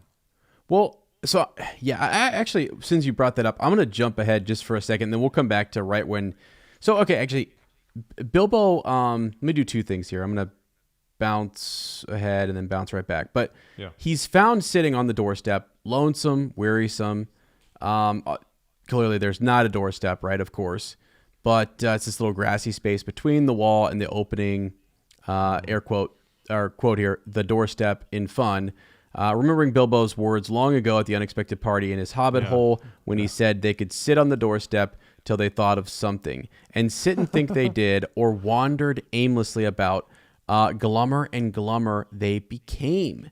Yeah. So their spirits had risen at the discovery of the path, but then it kind of sinks. Now, let me skip ahead here and just tell you what Bilbo says about this. So let's see. Oh, so Thorin is talking to them, and he says, tomorrow begins the last week of autumn, and winter comes after autumn, and next year after that, and our beards will grow till they hang down the cliff to the valley before anything happens here. What is our burglar doing for us? Man, I'm telling you right now, this actually is a little upsetting, guys, because he's this guy who you dismissed. You said he's not worth it. I mean, they do this when it's convenient for them, right? When they can't figure stuff out, he's like the scapegoat. He is Dennis Rodman. Bilbo is Dennis Rodman. It's like what is Dennis doing for us this game? Oh, geez, it's Dennis, come on. Okay, just get the rebounds, all right? Like, why did we lose? Dennis didn't get enough rebounds. He didn't foul Karl Malone. He didn't get ejected. Right. Like, come on. It's a joke. Well, but it's like he does do all of this kind of. He could have left, back in Mirkwood. Yeah. Oh, yeah. He could have put the ring on and just bounced. Yep. He could leave now. He could leave now. It won't. Well, here we go. So, Bilbo heard this. I don't think he was supposed to. Right? Yeah. No. Nope, wasn't supposed to. So the dwarves were on the rocks just above the enclosure where he was sitting. Good gracious, he thought. So that is what they are beginning to think, is it? It is always poor me that has to get them out of their difficulties, at least since the wizard left. Whatever am I going to do? I might have known that something dreadful would happen to me in the end. I don't think I could bear to see the unhappy Valley of Dale again, and as for that steaming gate. So basically he's thinking, what do they want me to do now? Here we go. More difficulties to kind of get out of here. And he has kind of this miserable night where he's unable to really sleep, and he's gloomy the next day. So he says perhaps the wizard will suddenly come back today. He thought he's hoping Gandalf will come back and set things right. So even he's kind of like hopeful. So like they push it on to Bilbo, and I guess you could say Bilbo's saying, "Where's Gandalf?" Yeah, push it on to the But wizard. I mean, he has done quite a bit, and so yeah. But they're kind of, they're stumped, right? And they're like waiting for this. They're really just waiting for this sign in a way too, right? Without even realizing it. You know what I mean? Right. Or forget. Did they know about this? I can't remember if they knew about the thrush. Right? They knew about the thrush. Yeah, they just. Did they it's forget almost like that? They're puzzling over. They're puzzling over what the. So it's hinted at here that Bilbo was the one thinking about the moon runes and things like that. So he's the one pondering that, and he's also, the one who's sitting here, right, waiting for something to happen. So he went to the opening, and there. Wait, let me go back here. So, let's see. Yeah, as the sun turned west, there was a gleam of yellow upon its far roof. So, okay, here we go. He looked back at the distant forest, and makes me think that he's like looking back, maybe thinking about where he could be, like maybe home. Yeah, right. Thinking like, you know what? I mean, maybe enough's enough. Yeah. When's that wizard coming back? Right. Take Like over for me and I'm out. Right. So, Yeah. anyways, he's looking back. He sees the sun, and then he sees orange ball. Tolkien's great about describing the sun, setting here, and it's sinking towards the level of his eyes. And then he went to the opening, and there, pale and faint, was a thin new moon above the rim of Earth. Can't At that you very see that? moment, at that very moment, he heard a sharp crack behind him. There on the gray stone in the grass was an enormous thrush, nearly coal black, its pale yellow breast fleckled with dark spots. Crack. It had caught a snail and was knocking it on the stone. Crack, crack. Yeah. You ever think about the fact that it took a snail that a snail that a snail's life Was sacrificed to help find that door. They tried all of these spells, and all they needed to do was actually it's not even we don't even know that the snail was killed. We just know that snail That's true. slime Probably, but what is the slime that they whatever they leave behind? Trail, snail trail. That's all you needed. The real secret here is in the details, people. You just had to smear a bit of that, on the door, and in we go. Now I'm just Is a snail a metaphor for a hobbit? You think? I Nah, that's reaching. That's reaching. well, hold on here. I think I'm trying. the smallest, like a tiny creature. Who's knocking who around here? I mean, like hey, that's a good question. Yeah. Maybe he's the thrush. Yeah. So it does say that suddenly Bilbo understood. Forgetting all danger, he stood on the ledge and he hailed the dwarves, shouting and waving. Those that were nearest came tumbling over the rocks, right? Mm-hmm. And they're wondering what in the world is going on. What's the matter? What is up? Everyone comes up there except for Bomber because he's asleep. I kind of skipped over the part too where Bomber's like, he was like, I'm not hanging on those ropes, nor am I climbing those stairs. Like, y'all have fun. And his reasoning is simply like, look, we still want there to be 14 of us, right? 13's an unlucky number. So, like, guys, look, you don't want to risk me climbing the stairs. I don't think so. I don't know if he ever really recovers from that water in Mirkwood. Bomber? Yeah. I think he's got like remnant, like maybe there's still some of that like poison river water, stream water stuck in his ear. You know what I mean? Like, you know how like Frodo, it's the Morgul wound, the Morgul blade, and he never really recovers. He feels the pain in his shoulder. Maybe Bomber's just got a little residual water from that wicked stream, that putrid, nasty stream water is just stuck in one of his orifices. He's got plenty of them. He's got creases. He's got cracks. He's got holes. Yep. Maybe there's just some stuck in there, and it's like, it's been 3 months to the day, Bilbo.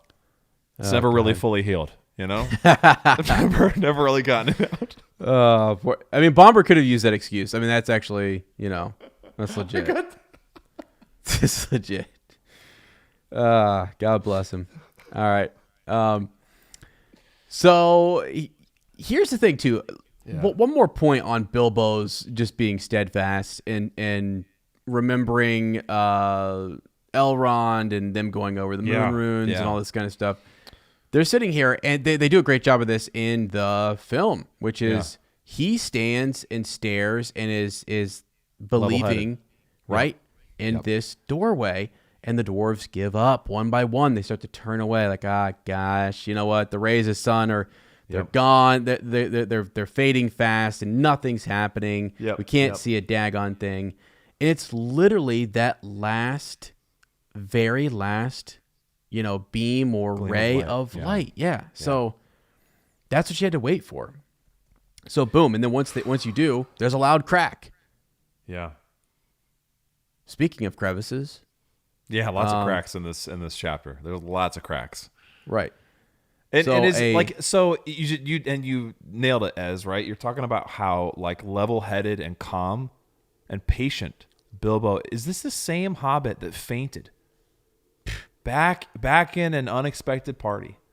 Right. Fainted to the ground with the thought of a dragon. Just the thought of a dragon. And here he is, Game 7, NBA Finals. Let's go. He's got to, that might be like a Michael Jordan reference. Take the shot. He's got to get the rebound, the game-winning rebound as Dennis Rodman. And he knows where he's got to stand. He knows how he has. How has this turned into just an analogy? I have no idea. Bulls analogy. I have not. Because I'm sitting here thinking at this point, if we're making this comparison to Bilbo, Dennis is in Game 7 saying, and they turn to him in the huddle, and Jordan says, "Hey, man, I'm going to take this game off. You got this shot?" And Dennis is like, "Yeah, I got it. Yeah." Or and he knows he's going to brick it. They're playing defense. Here's what it is. They're playing defense, right? Yeah. And MJ turns to Dennis and says, "Yo, I'm not letting him get a good shot off, but you make sure they don't get the rebound." Yeah. You're the worm. You're the hobbit. That's right. You're coming down with that ball. If you got to box out four guys, I want you to steal the ball. You're burgling that ball from the rim. Burgle it off the rim. Don't goaltend. Okay. But you bring that ball home, right? Dennis. I mean, Bilbo. That's the Ark and Stone, Dennis. That's the Ark and Stone. That's the rock. That's the one That's I want. That's the rock. You go up there and get it for me. Put this magic ring in your nose. All right? And I want you to go up there. How are we making this many connections to Bilbo and Dennis Rodman? I've never... Dude, it's so real. I'm so pretty real. Sure Dennis has a smog tattoo on his body somewhere. of a hobbit. He's got enough tattoos on there that I'm sure there's one that looks like a dragon. Yeah. Oh my gosh. Oh jeez. I wish that I just bought a Dennis Rodman t-shirt. I wish it was here right now. Next episode I'm wearing it. You wear it. Next please. episode I'm wearing it. They're now the one and the same. I can't untangle them. Like when you think about real quick last reference here, you think about the Bulls and you think, who would you send into the Lonely Mountain who wouldn't be afraid of the dragon? Dude, it's Dennis. Dennis Rodman. 100%. He'd go in there and chill out, man. Him and that dragon, they'd be like, friends. they'd be at the front gate. They'd be at the front gate going like, guys, the smoke's tripled up in there. Dude, the smoke's tripled up in there. All right, well, he'd probably come out with like a wedding dress on and be like, "Yeah, I just married the dragon." Smog and I are. Don't worry, we're going on our honeymoon. That you guys could have. We just took our share. We took our share. Golly. Oh boy. Oh, this is awesome. Yeah, it's crazy. It's wild. Anyway. So finally the beam, and there's a really good, I think you put it in the doc. There's like an illustration of the beam hitting the door and it kind of illuminating and everything coming to life there. And it's like a hole appeared suddenly about 3 feet from the ground. Okay. Which is like eye level for Bilbo. Yeah. That's kind of crazy, right? Like that's right there. He's looking right in that hole. Yeah, like so yeah, right. That's another good reason. Maybe Gandalf knew that too. 3 feet up. If anyone's gonna see that, be looking it right in the face. Anyone's looking that hole in the face. It's the Hobbit. Wow. Who's you used think Gandalf to holes. Knew that? You think he was saying? I mean, did he talk to? I mean, like Thrain or did somebody? Phil know? Did Phil Jackson know? Yeah. Did Phil Jackson know how to get that hole, that ring? I guess so. Yeah. I guess you're right. Yeah. I mean, wait, that's a different reference. Yeah, but that's championship ring. Okay. Championship. We're making this. We're really making this work, man. Right. It's foresight. I mean, yeah. It's the foresight. Coach Gandalf has to have that foresight to say, "You all right, got to. Here's what's going to be 3 feet from the ground. There's going to be a hole. It's going to appear right there. It's like 3 feet. I'm like looking at my door over here, going, is that 3 feet? I guess so. Maybe. But you know what? That might be a normal keyhole height. I think that probably is normal. Yeah. But it's just that it's eye level for Bilbo, which makes sense. Right. That's cool. That's Easy also for him shocking to to think about how small they are. I don't really think that often. They're like the size of Winnie and Charlotte. Yeah. It's a full-grown hobbit. Yeah. They would be only children to your eyes. Yeah. So quick, right? Quick. Get the key. Where's Thorin? Where is Thorin, by the way? Where is he? pouting somewhere. The keyhole shows up, and the guy with the key has to be rushed over. Thorin, this is not your company anymore, okay? Yeah. Like, that's wild, man. Come on. Yeah. So anyway. I know it is. I know. It's So yeah. I mean, is it, and yeah, that's a good question. What is Thorin doing? Why didn't he in the film, didn't he drop the key and it almost or someone who has the key? They I think like Bilbo tries to get it out and drops it, and it's about to fall over the cliff, and it's Thorin's foot that slams down on the piece of string. Thorin. And then he picks it up and he puts it in real cool because he's got silver hair. Because Sexy. he didn't Thorin. turn away. He didn't turn away and look all, dismissive and he's a bad, sexy Thorin. What if we found in Ez's apartment like a poster of Thorin, and his back is facing to us, and there's like just this massive LBPT that's just silvery and braided, and it's like tastefully covers up parts that we're not supposed to see, Right. And it's just this secret thing that someone's drawing that for me right now. Someone's drawing that so I can hang it in my room, and it'll be in the video. I will put it in the video if you draw it for me. Someone, I don't care who it is. Send me care. Here's the thing. I don't care who it is. Just somebody do it. Somebody do it. That's awesome. It's also probably, just so you guys know, I'm not thinking about Thorin in terms of like the movie version Armitage? of Thorin. You're not thinking about Rich? No, I'm thinking of the animated Thorin. That's who's on my wall. That's who's on my wall. All right. Dude, I didn't think it could be more disturbing. I know. And it just got more disturbing, man. Like, why did you have to do that? Anyway. Okay. Well, there it is. So here they are. The key, they get it over there, right? The key that went with the map. Try it now while there is still time. Thorin steps up. He drew the key off the chain from around his neck. It fit, turned, snapped. The gleam went out. The sun sank. The moon was gone. The evening sprang into the sky. Now they all pushed together, and slowly a part of the rock wall gave way. Long, straight cracks appeared and widened. A door 5 feet high and 3 broad was outlined, and slowly, without a sound, swung inward. It seemed as if darkness flowed out like a vapor from the hole in the mountainside. And deep darkness in which nothing could be seen lay before their eyes, a yawning mouth leaning in and down. That's it, friends. That's it. And it is not a hole you want to be staring in the face. No. Not at all. Somebody's got to go in there. So somebody's got to go in. Right.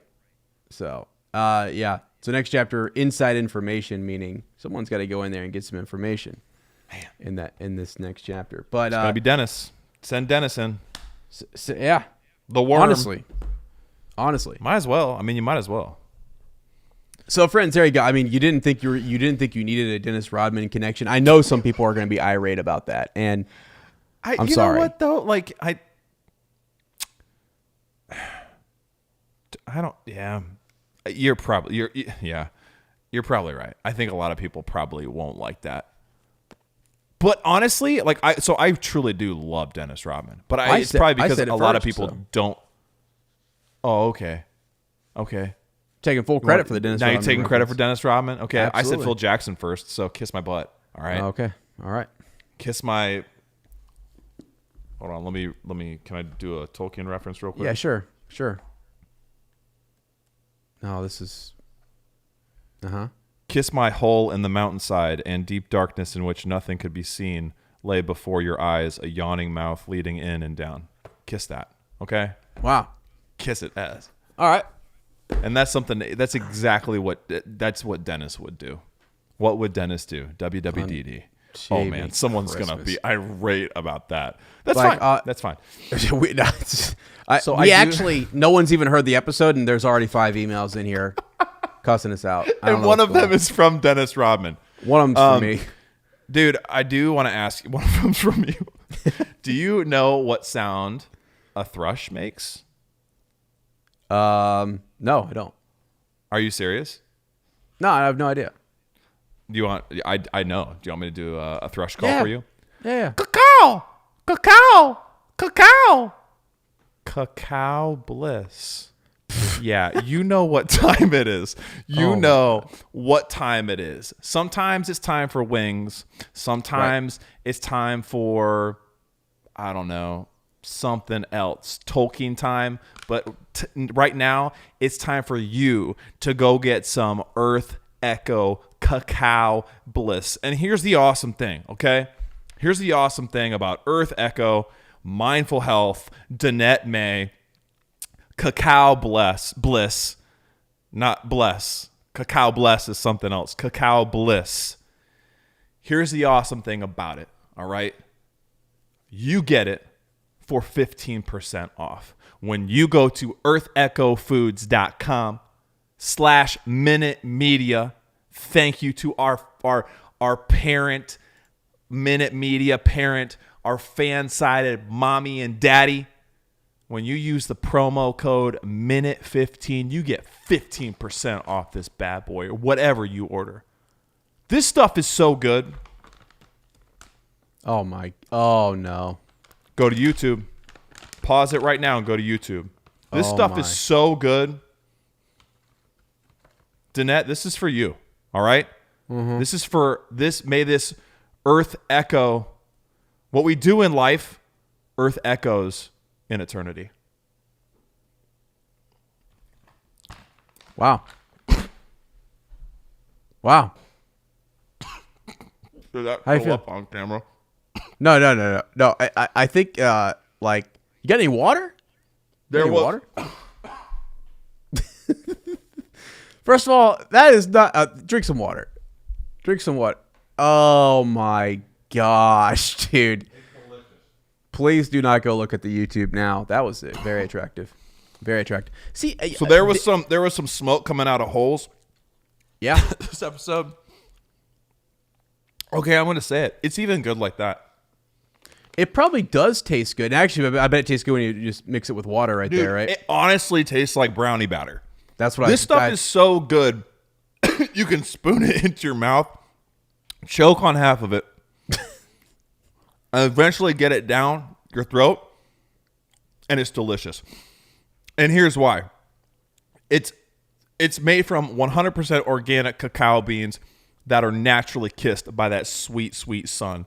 You know, the same one that shot its last light through to get us in this hole, the door, get the door open, right? Keyhole. Yeah. That same sun kissed these cacao beans. All right. Not only that, but Danette and the folks at Earth Echo have blended it with turmeric, MCT oil, coconut, Himalayan sea salt, cinnamon, and black pepper. So not only are you tasting.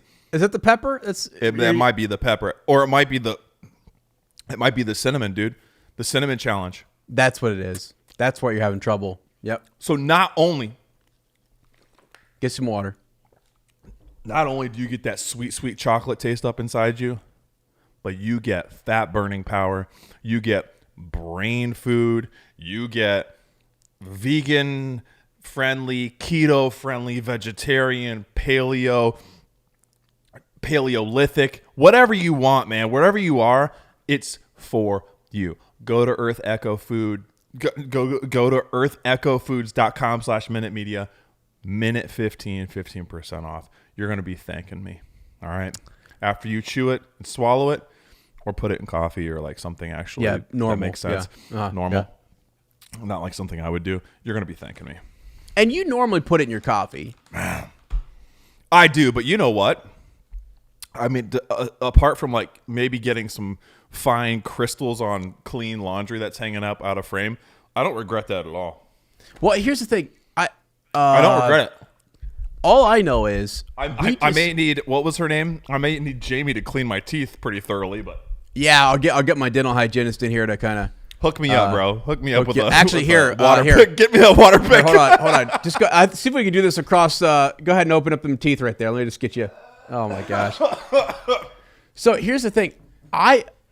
folks don't realize that I know what just happened to Lane, and I also know that just gave me an extra 20 minutes to 3 hours of recording time with Lane because he's going to be juiced. I'm jazzed. He is straight up, like, now he's got the energy. Because that stuff will actually give you legit, like... Dude, you're going to be moving. I should have done that before we did the reread. I would have been so... Imagine the Dennis Rodman connections I would have made with that sun-kissed cacao. I'm worried. I'm thankful that maybe we didn't because holy smokes. We'll have to do some some appendices or some. Dude, the thing I love about it, okay, and I don't want to people are going to think I'm talking it up. I'm really I am, but it's truly genuine. You like it though. You told me this. Oh, you dude, I definitely freaking love it. Like there is such a complexity. It's not just like like normal chocolate powder. You get that chocolate taste, which is usually really, really good. Or like when you bake with it and stuff, not when you eat it. Look at a spoonful, like the moron I am just did. But like you get that rich chocolate taste, but then there's always like something it either tastes processed or it's just not quite right. Yeah. Like I feel like Dave Fogel right now. You're kind of doing Dave, I'm coming for you, bro. I'm seeing the hand gestures. I'm seeing the But like I'm thinking about how he, evaluates food and tastes and complexity. You get like that. The turmeric is delicious. You get the sea salt. You taste the black pepper fruit. The cinnamon is there for sure, man. Yeah. It's a complex taste. Like it really does. It takes an ordinary cup of coffee and it did it almost okay. It's what they would drink in Middle Earth. That's all I'm going to say. That's all right. Hey, Middle Earth Echo. Middle Earth Echo. If you haven't been sold, yet, that should have sold it to you right there. Yeah. If you haven't done it, you're not going to. Okay. Right. Yeah. Right. So, and you're missing. Oh, it's amazing. All right. That is amazing. Finish that bottle of water there. I need you here. I need you. I mean, I need you strong. Don't pull a Thorin on me. Yeah, don't pull a Thorin. Or a Gandalf, really, I should say. Right? Yeah, I mean, it's bliss. So enough, I guess. I shouldn't say enough sweets because now we're getting into Bywater Post, which is always the sweetest part of every episode. It really is bliss. Here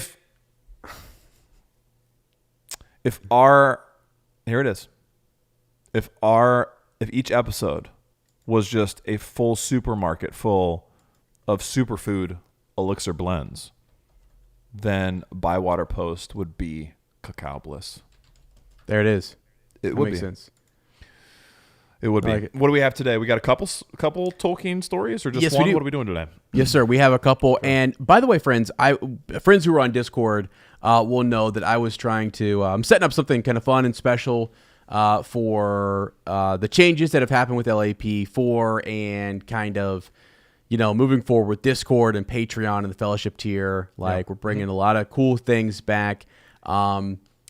Just while we are virtual, sometimes we just want to pop on here late at night and do this. Sometimes we need to come down there and we have a lot of things planned in the studio. And we definitely don't care though. We definitely don't care anymore. We let sometimes a month go in between episodes. It's not because we're doing anything or struggling with anything or just living life. It's because we just don't care anymore about this. Preach it, son. We don't. Just ask a man from Louisiana. We just don't even. We don't even care. We don't care anymore. So, but we're about to read about some people who do care. They care a lot. They do, and they should, and we care about them. We do, my friend. Here's the thing. I was like, I go through and I try to find, these stories. And again, thank you to everyone who does send these in. And there are. I looked at our email. Rest assured, we will get to every single. We will. We will. I mean, there's so many. There's 600 emails. We have people pouring in from I don't know where. It literally feels like the Shire is being invaded. And by the way, it's being invaded by other hobbits. And I don't know if it's just welcome. I don't think we're being invaded. I think we were just, right there at Bag Inn we're looking around going, Where There's they're coming room. from? There's room, but like they're popping out of holes everywhere. What's left the and right? what's the is it the Great Smeals? The Great Smeals of is it Tuckborough or Buckland?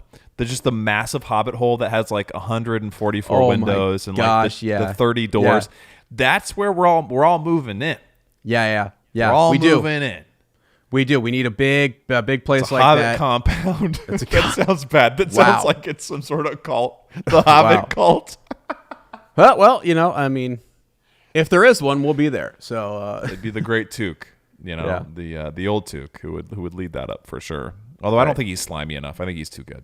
Anyway, so we have Kenzie want here this first? Yeah, we Yeah. have Kenzie here who wrote us and said this. She said, "Hi, Lane and Ez. I've been enjoying your podcast for 20 episodes now. I am new to podcast in general, and I sought out a Lord of the Rings podcast almost immediately. I'm so happy I found you. My husband likes Lord of the Rings, but he doesn't care to watch the movies once a week. I needed a new outlet other than memes and someone to share it with. Your podcast has filled that void for me. I'm not sure if your show follows the same format as in 2018, but if you're still taking Tolkien Stories. Wow, look at me. I mean, don't look at me. Listen to me. But if you're still taking Tolkien Stories, here's mine. And we totally are. And so thank you so much. this is great. Yeah. I'm essentially Bilbo before his adventures. Let's go. Now I'm in. I'm locked in. My favorite Bilbo. That's my favorite Bilbo, honestly. Yeah. I'm a homebody, a lover of food, and peaceful days in solitude. Wow. Yeah. Same. Amen. Real life has always been difficult for me. I'd rather live in my head than in reality. Stories have always been a great escape for me. My dad introduced The Hobbit to me when I was a kid, and I've watched the animated movies quite a few times. When I was old enough, we watched the live-action movies together. I was transported to the most beautiful world I had ever seen and never wanted to leave. Eventually, I read the books. The story only became better as Tolkien's writing stretched out an entire world for me to consume. Yeah. The books and movies quickly became my coping mechanism for when my anxiety became too much. In high school, I began to have major problems with anxiety. I had to drop out of many things I enjoyed but could no longer handle. But The Lord of the Rings was always there for me. In college, I watched Lord of the Rings constantly. When I married a military man and had to deal with deployments, my love for Lord of the Rings only grew. Even now, I listen to Lord of the Rings audiobooks to fall asleep. It gives me a sense of calm in a crazy world.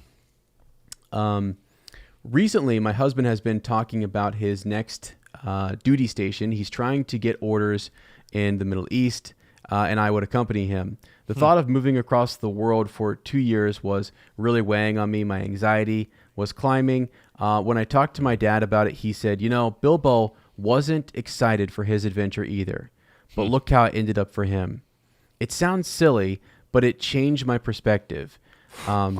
It was the perfect thing to say to help me through that moment. Now, I'm excited to go. If we do, I can learn a new language and meet new people and learn their culture. It's good. However, I won't need to steal from any dragons. Hard pass.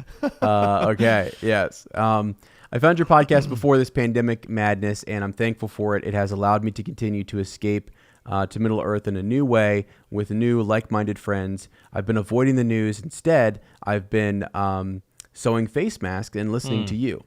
I figured that I could waste this time being anxious, or I could enjoy it. What better way than to spend it with Tolkien?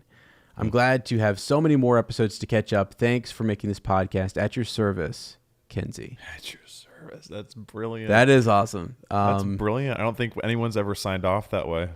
Yeah, that's really cool. And like we say this sometimes, and I think maybe people think it's I don't know. I mean, we talk about how these stories can affect you, inspire you, motivate you, calm you, and give you strength. And like, really, they can. I mean, there are moments where you and I will quote the books to one another or the movies or whatever, and they're great. They're great. They're very quotable, and they they matter. Like we do actually think about what those characters would do and how they would, how did they get to Mount Doom? How did they face down Smaug? How did they face their friend Thorin and company after a sickness has set in? Like how do you handle those things? So yeah, no, Kinsey, I'm totally with you on that. And I think, it's nice to have something like that to turn to escape during this time of pandemic. And, so, and to your husband, we appreciate his service. I mean, like that's a lot to think. I mean, like that is a lifestyle that is it's tough. It's tough. I have friends and family who are military and it's a lot, so. Yeah.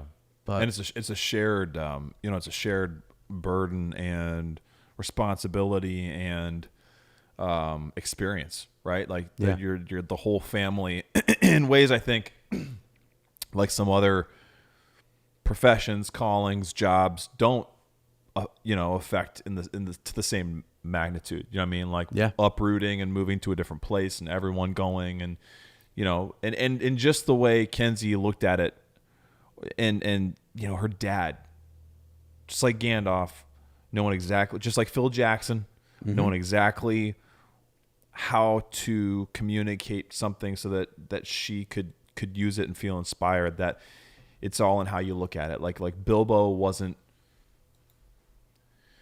He was anxious about his adventure as well, and look how it turned out. Like it changed his life. Even if you just think about just him making it to Rivendell and meeting Elrond and the elves. Yeah, how that changed his life. Like how finding the ring, to how finding that courage. He came back a different Hobbit, and the how Kenzie points that out, the applicability that can apply to anyone's life. Like right now, bro. Right now, you're leaving your own little comfortable Shire in your life right now. I don't know how many people know about that. I think you announced it. I did. Yeah. You are embracing your courage and your bravery to step out in an adventure. Yeah. And to know that it's unexpected, but in the same way that, Kenzie was talking about, you can enjoy it. Right. Or you can spend it full of anxiety. Right. And how it's not as simple as that, but like how with that mindset, you can find that path. You can find that path with that mindset. And how sometimes it's constant. Sometimes you have to constantly remind yourself of that. But it is possible. It is possible.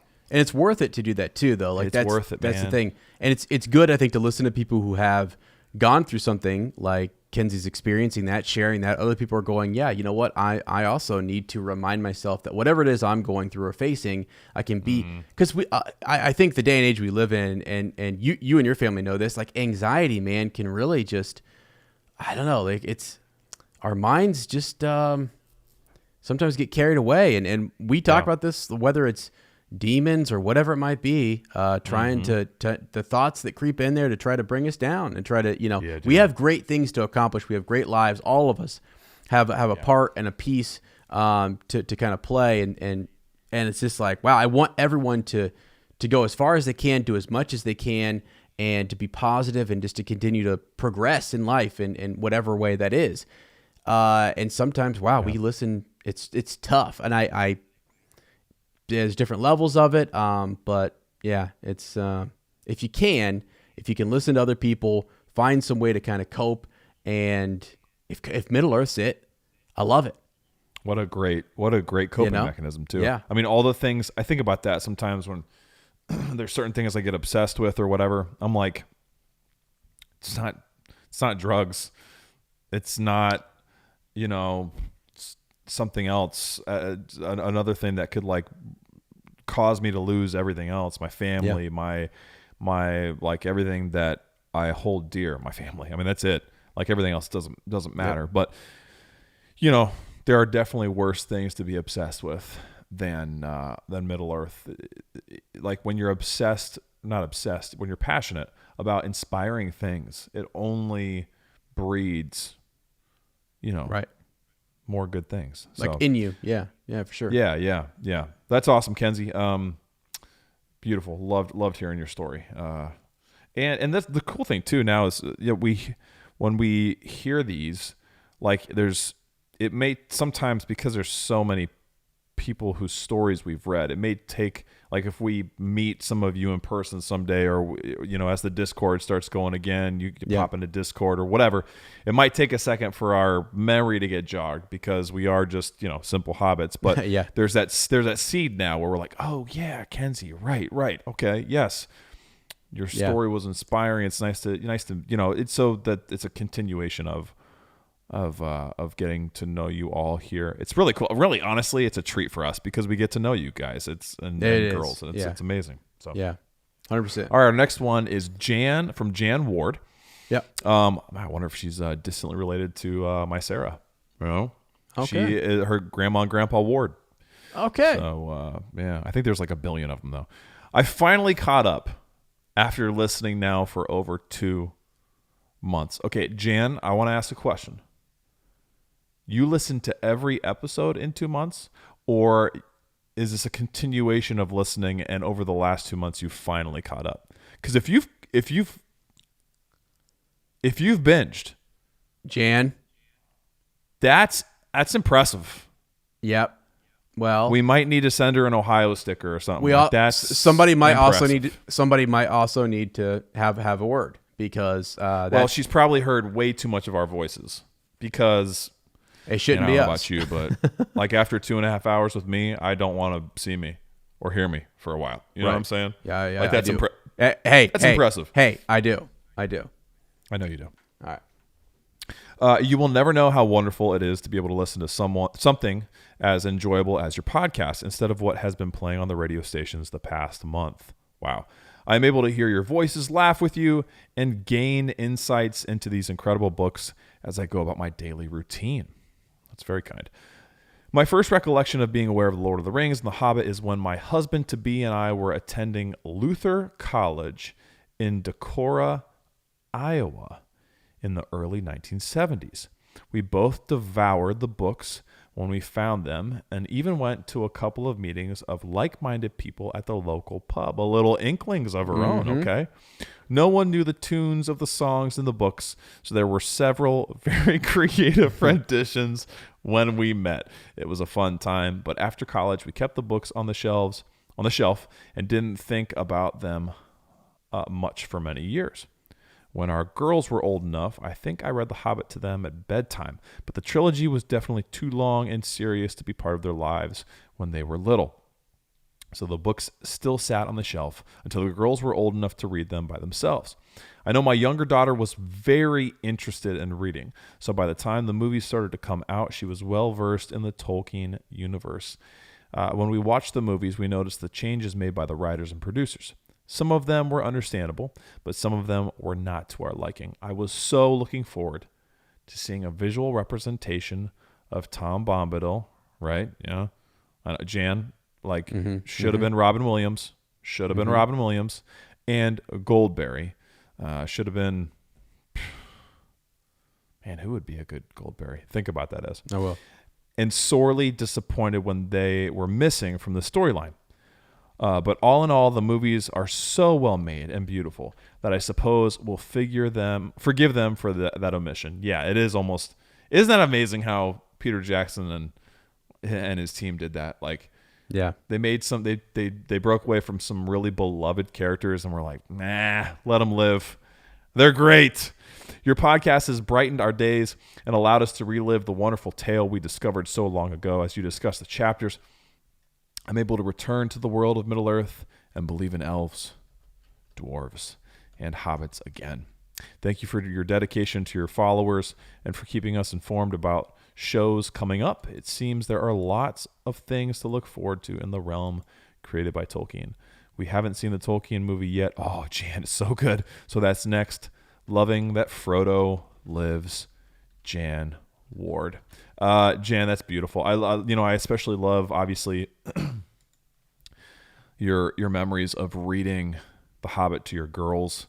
That's something that I've already done, especially for Winnie. When I was reading this last summer, Charlotte was still napping upstairs, so she was on a different nap schedule. But when he would nap downstairs, and so, on several occasions I would read whatever chapter I was on aloud, and she'd conk right out. But I look forward to reading The Hobbit to them someday as like a bedtime routine. So that's just beautiful. I mean, it is. I love how that theme of putting the books up on the shelf, right? Yes. They stay up there for a little bit, and then you take them down when life gives you a reason.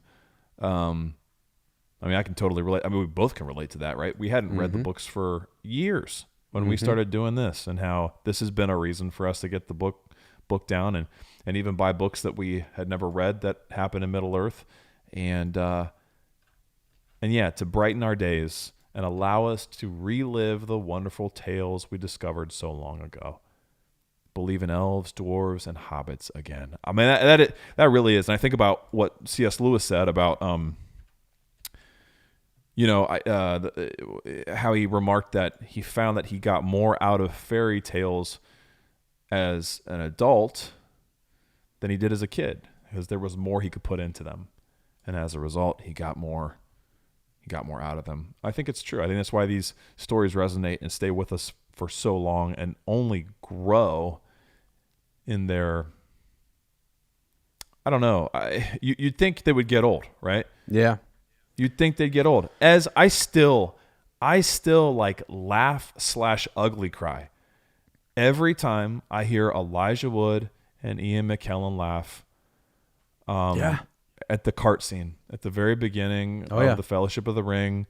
A wizard is never late. He arrives precisely when he means to. I don't know how they captured like such pure joy, but I know the laugh is coming.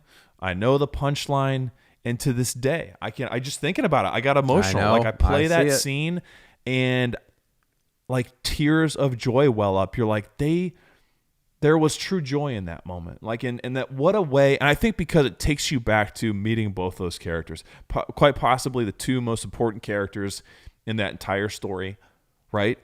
And that's the moment you see them, and you see them on screen together, and that's their first interaction. This like riddle / joke, jab, retort, and then this laughter. Yeah. It's magical. So it is powerful. Yeah, it stays with us forever. So who would be your Goldberry? Robin Williams obviously is going to be Tom B. I got a couple Goldberries. You got to go back in time though. You got to go back in time. It's got to be someone who would have been big in the late 90s. Oh my gosh! So you didn't do that. You went modern day. You went modern day. Okay, no. So I did have a few of these. Here, I'm gonna put this down. I don't know if you'll be able to see this. I'm gonna put this name in the chat. I actually don't know how to pronounce her name. I've seen her and stuff. I have no idea. Okay. So let me send this to you in chat, and then I'll tell you the ones that I did find here. So actually, there's a couple options for. I know we're talking about Goldberry, but let me quickly go over what I found in Reddit, which was people suggesting other individuals to play Tom Bombadil, and they have. Let me see here. You have Jeff Bridges. Get out of here. No. Ooh. I love Jeff Bridges, though. I got to tell Sarah about that one. That would be... Yeah. I think I'd like that one, dude. Do you? I like that one. Yeah. Right. Yep. Yeah, he was one of the more serious ones that was in here. Then you had Jack Black. I don't know. Black would be sick. Jack Black would be sick. Okay. But number one here was Danny DeVito. Danny DeVito. Dude, Danny DeVito. Somebody had Danny DeVito. Frank from Always Sunny in Philadelphia, but in Middle Earth. Oh my gosh, dude. Yeah. Oh my gosh. Danny DeVito, Tom Bombadil. There it is. Well, the only reason I'd say Robin Williams, we've talked about this before, is he wanted to play Tom. I think he even approached Peter Jackson or something when he knew there was a movie being made. He was like, I want to play Tom Bombadil. Mm-hmm. I think that, unless it's an urban legend, that was something that he wanted to have because he was a huge Lord of the Rings fan. He loved Lord of the Rings and the books, and he wanted to be Tom Bombadil. How perfect would he have been? Yeah. Oh yeah, for sure. How perfect would he have been? For sure, he'd have been amazing. So for his Goldberry, even whether it's Danny DeVito or Robin Williams. Next up was for Goldberry, Caitlin Olsen. Is that how you say it? Caitlin Olsen, who was in. She was also in. She's in Always Sunny. Always Sunny. Yes. Yeah. Okay. That's so people. Interesting. Yeah. People were. So that would be Danny DeVito's Goldberry. That'd be. Is that what people are saying? That'd be Danny. Okay. So essentially, Always Sunny in Philadelphia, Always Sunny in the Old Forest. Is what they're getting at. Okay. There is another character who looks kind of like Tom Bombadil that people are like, this guy, he's a British actor. His name is Brian. Is it Blessed or Blessed or what? Yeah. Uh-huh. Okay. He's got a massive beard. He would be good. Massive yes, he does. beard. And yes, he's just got this energy that people are like, okay. Dude, even Robbie, I know Robbie Coltrane was Hagrid. Surprised I knew that. Yeah. Robbie Coltrane would be a pretty sick Tom Bombadil. Like if they could have snagged him before he was Hagrid. Sorry to our friends at Swish and Flick. Like if they could have poached Robbie Coltrane and been like, hey dude, you're gonna be Tom, okay? You're not gonna be Hagrid, all right? You're not gonna go to a wizarding world or a whizzing world. You're gonna go to a Middle Earth, all right? And he would have said, absolutely, no problem, man. Like I'm in. I don't know what accent he has. Yeah. Who I'm trying to think like a great Goldberry. I thought Julia Roberts, and then I was like, no, that's just because she was in Hook with Robin Williams.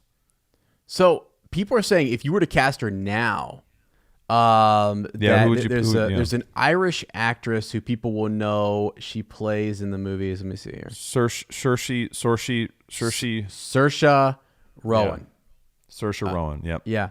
Who was in Lovely Bones? She's been in lots of stuff. She's awesome. Yeah, she would be good. She is awesome, and she's really. She cool. looks like a river daughter. She looks. I mean, she's like a very. She's Irish, super Irish. Yeah, she is. Yeah, so, I mean her name. Yeah, so she's like got that kind Gaelic. of like. Yeah. She's Yeah. got that spirit kind of vibe. She is very otherworldly looking. Man, who? Dude, I don't know. I'm stumped on this one. Yeah. So, anyways, that's there's someone else. I don't know how to say her name though. Dude. Okay. Late 90s. Okay, I think I have one. Okay. And I don't know if this is gonna catch flack. Gwyneth Paltrow. Really? 1999 Gwyneth Paltrow. I think would have been a really nice. She would have made a really nice Goldberry. Yeah, she would have. She absolutely would have. Yeah. Oh, hold on a second. Who do you think? This is great, dude. This is like strawberries and cream, all over the place. You're strawberries and cream and all over the place, bro.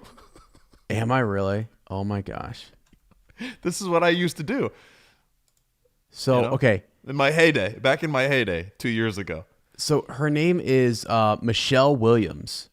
And oh heck yeah, yes, Michelle Williams would be awesome. I think she's kind of short though. Do you imagine Goldberry's being like kind of taller? Isn't Michelle Williams kind of short? Is she? She is. I mean, let's see obviously here. You can get around that in Middle Earth. There's ways to make. Yeah, okay, Lane. You know what? Gee, was I a heightist right there? Was I just being a heightist? I think you totally were. You know what movie that's underrated, by the way? Just a quick. This is one for Blue people Valentine here. Oz the Great and Powerful. I mean, that was pretty actually good. James Franco. Yeah, that's a great. James Franco is so funny, man. I think I started it and I couldn't get into it, but I do love the Oz universe. Yeah, it's cool. Very interesting.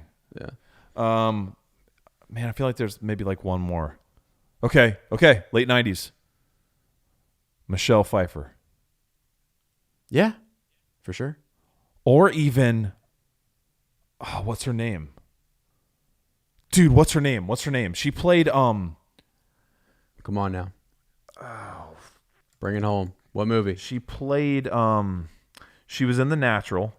She also played Eminem's mom in 8 Mile. Do you know what I'm talking about? Let's see. Is it I have an iPad. I could be looking this up, right?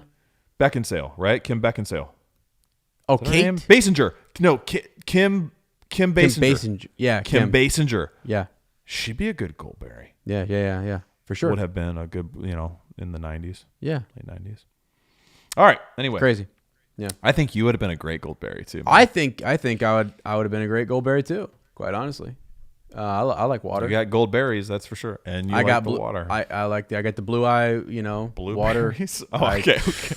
Blueberry. What the? I thought she was gold. Been a while since anyone's been in my mouth there, Jamie. I thought the berries were gold. All right. I don't know what these guys are talking about on here. They're not talking Tolkien anymore. They're talking about blueberries. Oh, jeez. Fitting transition. We've got Matthew Hefner, who wrote in with some riddles. Matthew, I don't believe his relation to Hugh, although that would have been perfect for the conversation we were just having. Sure. But Matthew Hefner writes in, hello, Lane Ez and all of the uppers. I have been listening to the podcast since November of 2018. Let's go. Old school. And have yet to send in my Tolkien story due to a combination of veterinary school and work constraints. Have we read Matthew's recently? I don't think so. You mean his Tolkien story? Yes. Wow, Lane, you're asking me. For some reason, this is ringing bells. Okay, maybe not. Maybe I read his email. We often read the emails. This was in March 25th. This was March 25th. I don't think he sent it. I don't think he sent it in yet. I have noticed that you have been running lean on your riddles in the dark. Yes, Matthew. Thank you for. The beacons are lit. Come on now. Gondor will and Matthew will answer. So I was hoping to provide some for you for future episodes. Therefore, here are a few. So let's do a couple of them. All right. Now, I did see the answer to this one. So I'm just going to test you. Yeah, but the other ones I should be fine. What do you call a two-legged cow? Lean beef. And did I write circle these? Gets the square. You got that. Lean beef. I write these? What do you call a cow with no legs? Ground beef, baby. Did I write these? Ground beef. Are you Matthew? Did I send these in? Are you Matthew? Let's do one more. What animal always has a buck? A deer? I didn't see the answer. Wait, a deer. A buck. Well, yeah. A buck. Right? A dollar. A buck. A dollar. Like a dollar? Like a dollar bill? Doesn't make any sense though. It's not an animal. What animal always has a buck? A buck. Well, I'm going Aru, a kangaroo. Aru Iluvatar, buckaroo. Get it? Buckaroo. Buckaroo Iluvatar. Oh my Iluvatar. God. I just made someone else mad too, probably. Yeah.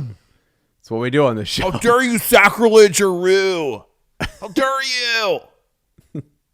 you?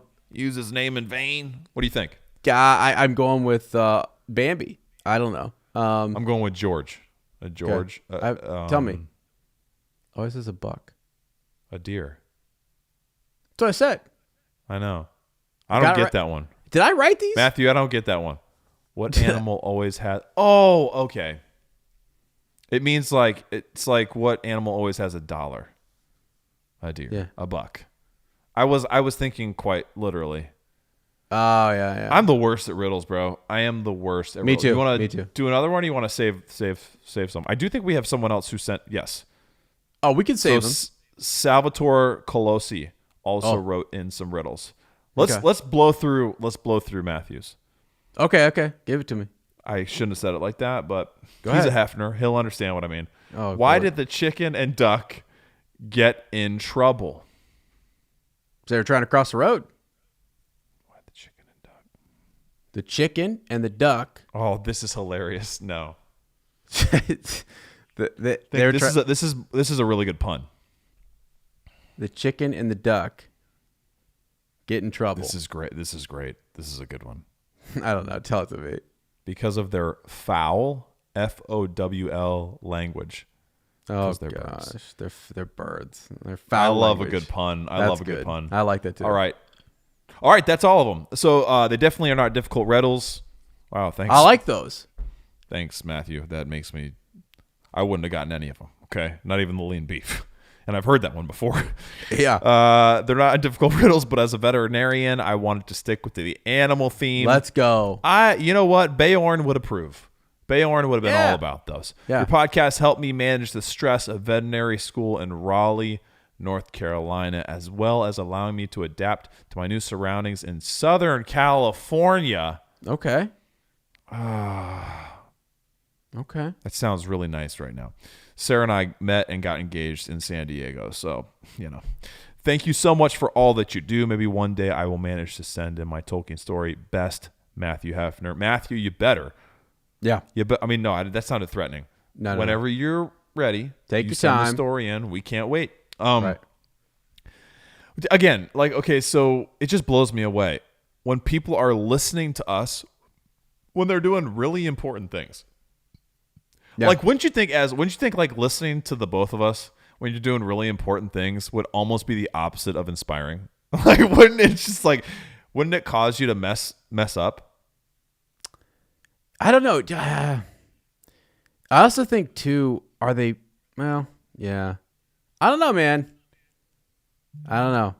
Maybe we go down some deep dark crevices and people are like, we don't care. Wow. We don't care anymore. I don't know. Just ask a man from Louisiana. It just seems like we don't even care anymore. Yeah. 1 star to 5 stars. Wow. Yeah, but it blows my mind. I'm like, veterinary school, that's a big deal. Yeah. Working on not paleontology, archaeological digs overseas. Get your foul language out of here. Sorry. Go ahead. You know what? Duck you, man. Oh, wow. Wow. It just blows me away. So, Matthew, thank you for sending those in. Thank you for for heeding the call, okay? Or hearing the call or seeing it or whatever. I don't care anymore. Wow. I don't even care anymore. It's coming true. You know what? Let's let a couple months go on in between episodes. Wow. How can our friends,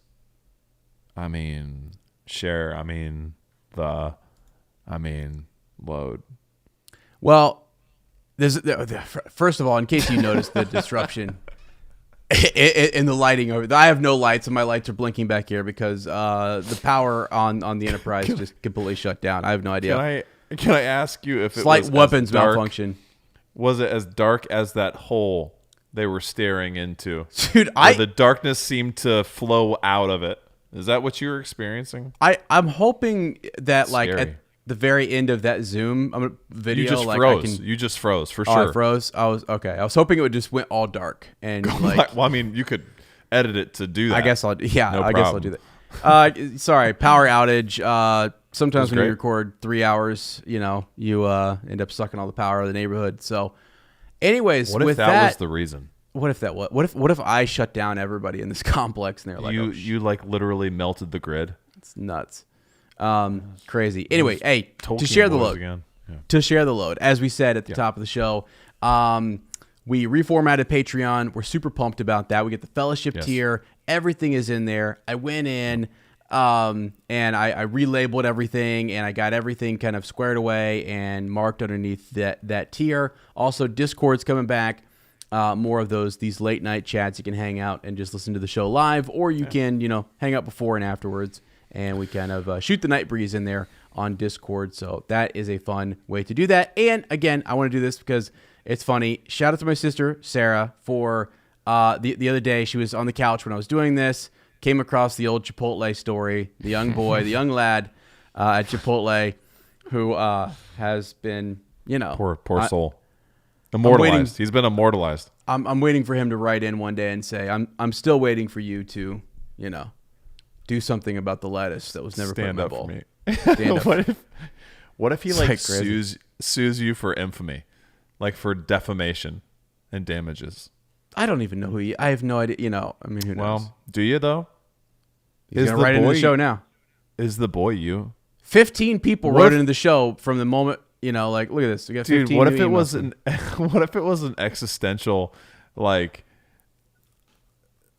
I don't even know the word. Like charade that you. Now hold on. Like this actually happened to you, but you're like, I have to pin this on somebody else. I'm gonna create this boy. This actually happened to me. It's actually the boy inside me didn't get his lettuce. So if people don't know what we're talking about this Melkor's Discord chat that we had about my experience at Chipotle and a young boy who was next to me who something happened. You have to go listen to it. And I wasn't there for him when he needed me. And you really let him down, man. I really let him down. And remember the whole point in the story where I was like, I wasn't sure if that was his mom that he was with or not. He was kind of on his own. So maybe like literally, maybe that boy really wasn't real. Lane. Maybe that was me seeing my younger self, and that's why that mom gave me that weird look, which was like, "Who you looking at?" I know. I think it was your way of dealing with in the moment that they didn't give you lettuce. I think the boy is not real. The boy is you. The boy as a young boy who couldn't ask the girl at Chipotle to take the lid back up and put a little more lettuce on, or any lettuce. There was none. There was no lettuce. Holy smokes! That story still gets me. Anyways, the whole point is we have some fun chats on there. We're bringing a lot of those back. We sure do. And we are actually bringing up the extended edition, in which you can kind of follow up and listen to more of us just kind of shooting the night breeze over on Patreon at that $5 tier, The Fellowship. You can also send in your Tolkien story to anunexpectedpod@gmail.com. You can follow us. We're getting tons of followers on Instagram and Facebook and Twitter. We really appreciate that. It's just great. It's good. It's cool to see things growing and people enjoying, Middle Earth. That's what we enjoy. So we love to see other people enjoying it. So, that's at Up Talkin' Tolkien. Pop in there, visit us on social media.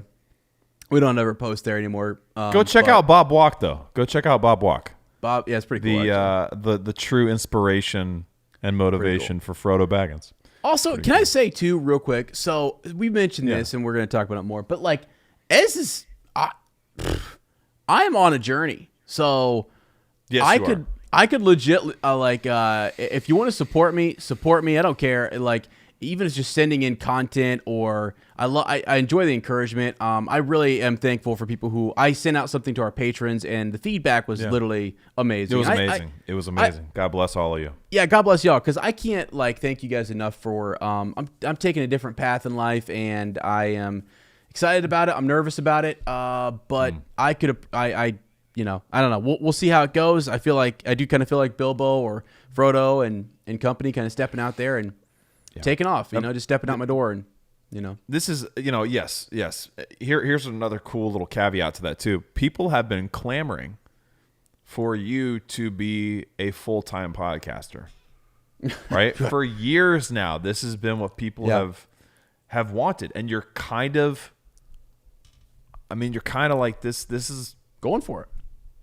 This is something that can be a, I don't want to say a byproduct, but like, you've talked about, feeling a renewed energy, feeling like, you're going to have time for additional content and planning and stuff that before, and we go through every one of us goes through periods where our job's lighter, periods where our job is heavier.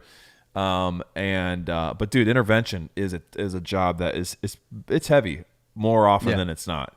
So, so this would be a great chance for people who want to support a podcast, maniac, a podcast genius, a podcast wizard. Go ahead and say it. Yeah, I'll take that. You can help help pay the old wizard's bills, man. I mean, that's pretty awesome. Like, what else? Yeah, and the thing is, to say I'm a patron of a wizard. Like, how many people can say that, dude? Remember we were talking about what Patreon is and like what patrons used to be back in the day? Do you remember that? Yeah, it was like so that artists could when you create something, right, that is hard to it doesn't fit into an economy in a sense. Like, art is really hard to define. It's hard to qualify art, right? Like, how do what is an episode worth?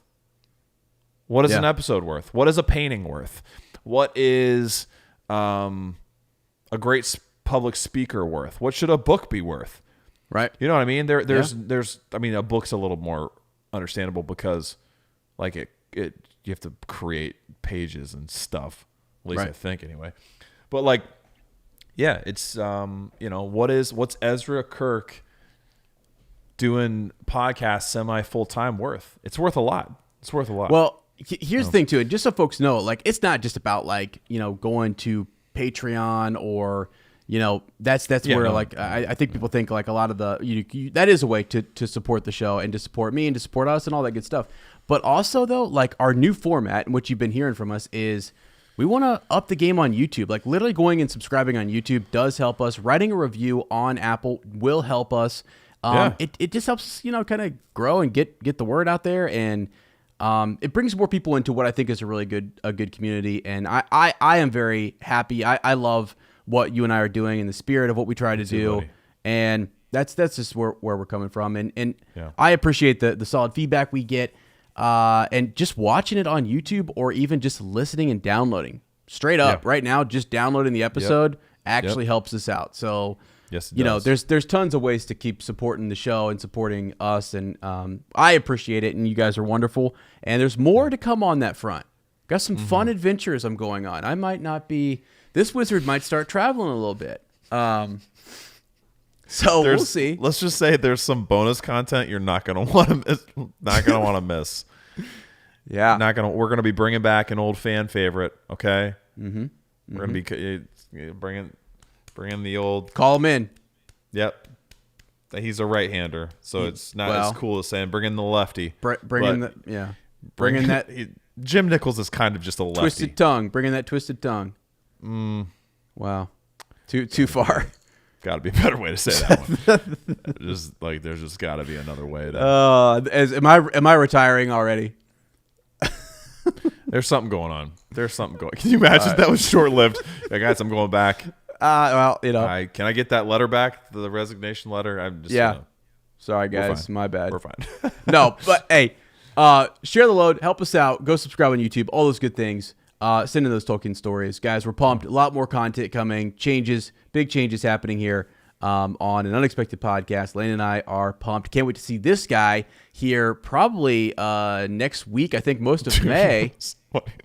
The way it's on my phone, my little rectangle is on the opposite side, and you point it over there. You're like, can't wait to say this guy. I'm like, who the heck is he talking to? That guy? Is there somebody else here? Somebody else in the room? Is it Tolkien? You want to see Tolkien? Somebody turn the lights off in here. There could be. I don't know who's in here right now. Quite honestly, that's true. Well, that's a scary thought. Wow, that's wild. But no, I'm coming down there. We have commercials to film. Yeah, man. We got things to do in the studio. Cool stuff happening. It's gonna be awesome. All right. Before we wrap it up and say Fortnite farewells, I did want to take it all the way back to the Fellowship of the Ring. We were outside tonight, and it was a beautiful. I mean, it's the last day of April, and it was a beautiful evening. There was this breeze coming through. Yesterday was real rainy and dreary.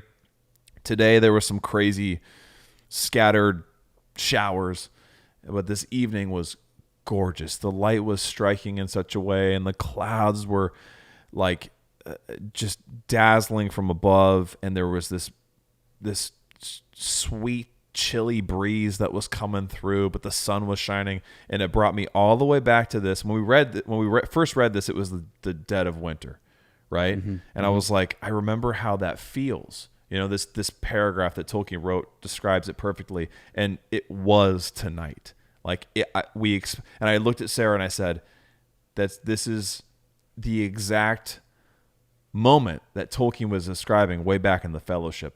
And so I wanted to read it. All right. It was early April, and the sky was now clearing after heavy rain. The sun was down, and a cool, pale evening was quietly fading into night. He walked home under the early stars through Hobbiton and up the hill, whistling softly and thoughtfully. We talked about all the times that Tolkien talks about the ragged clouds and just like the way he describes things. I thought it was perfectly. Yeah. Perfectly.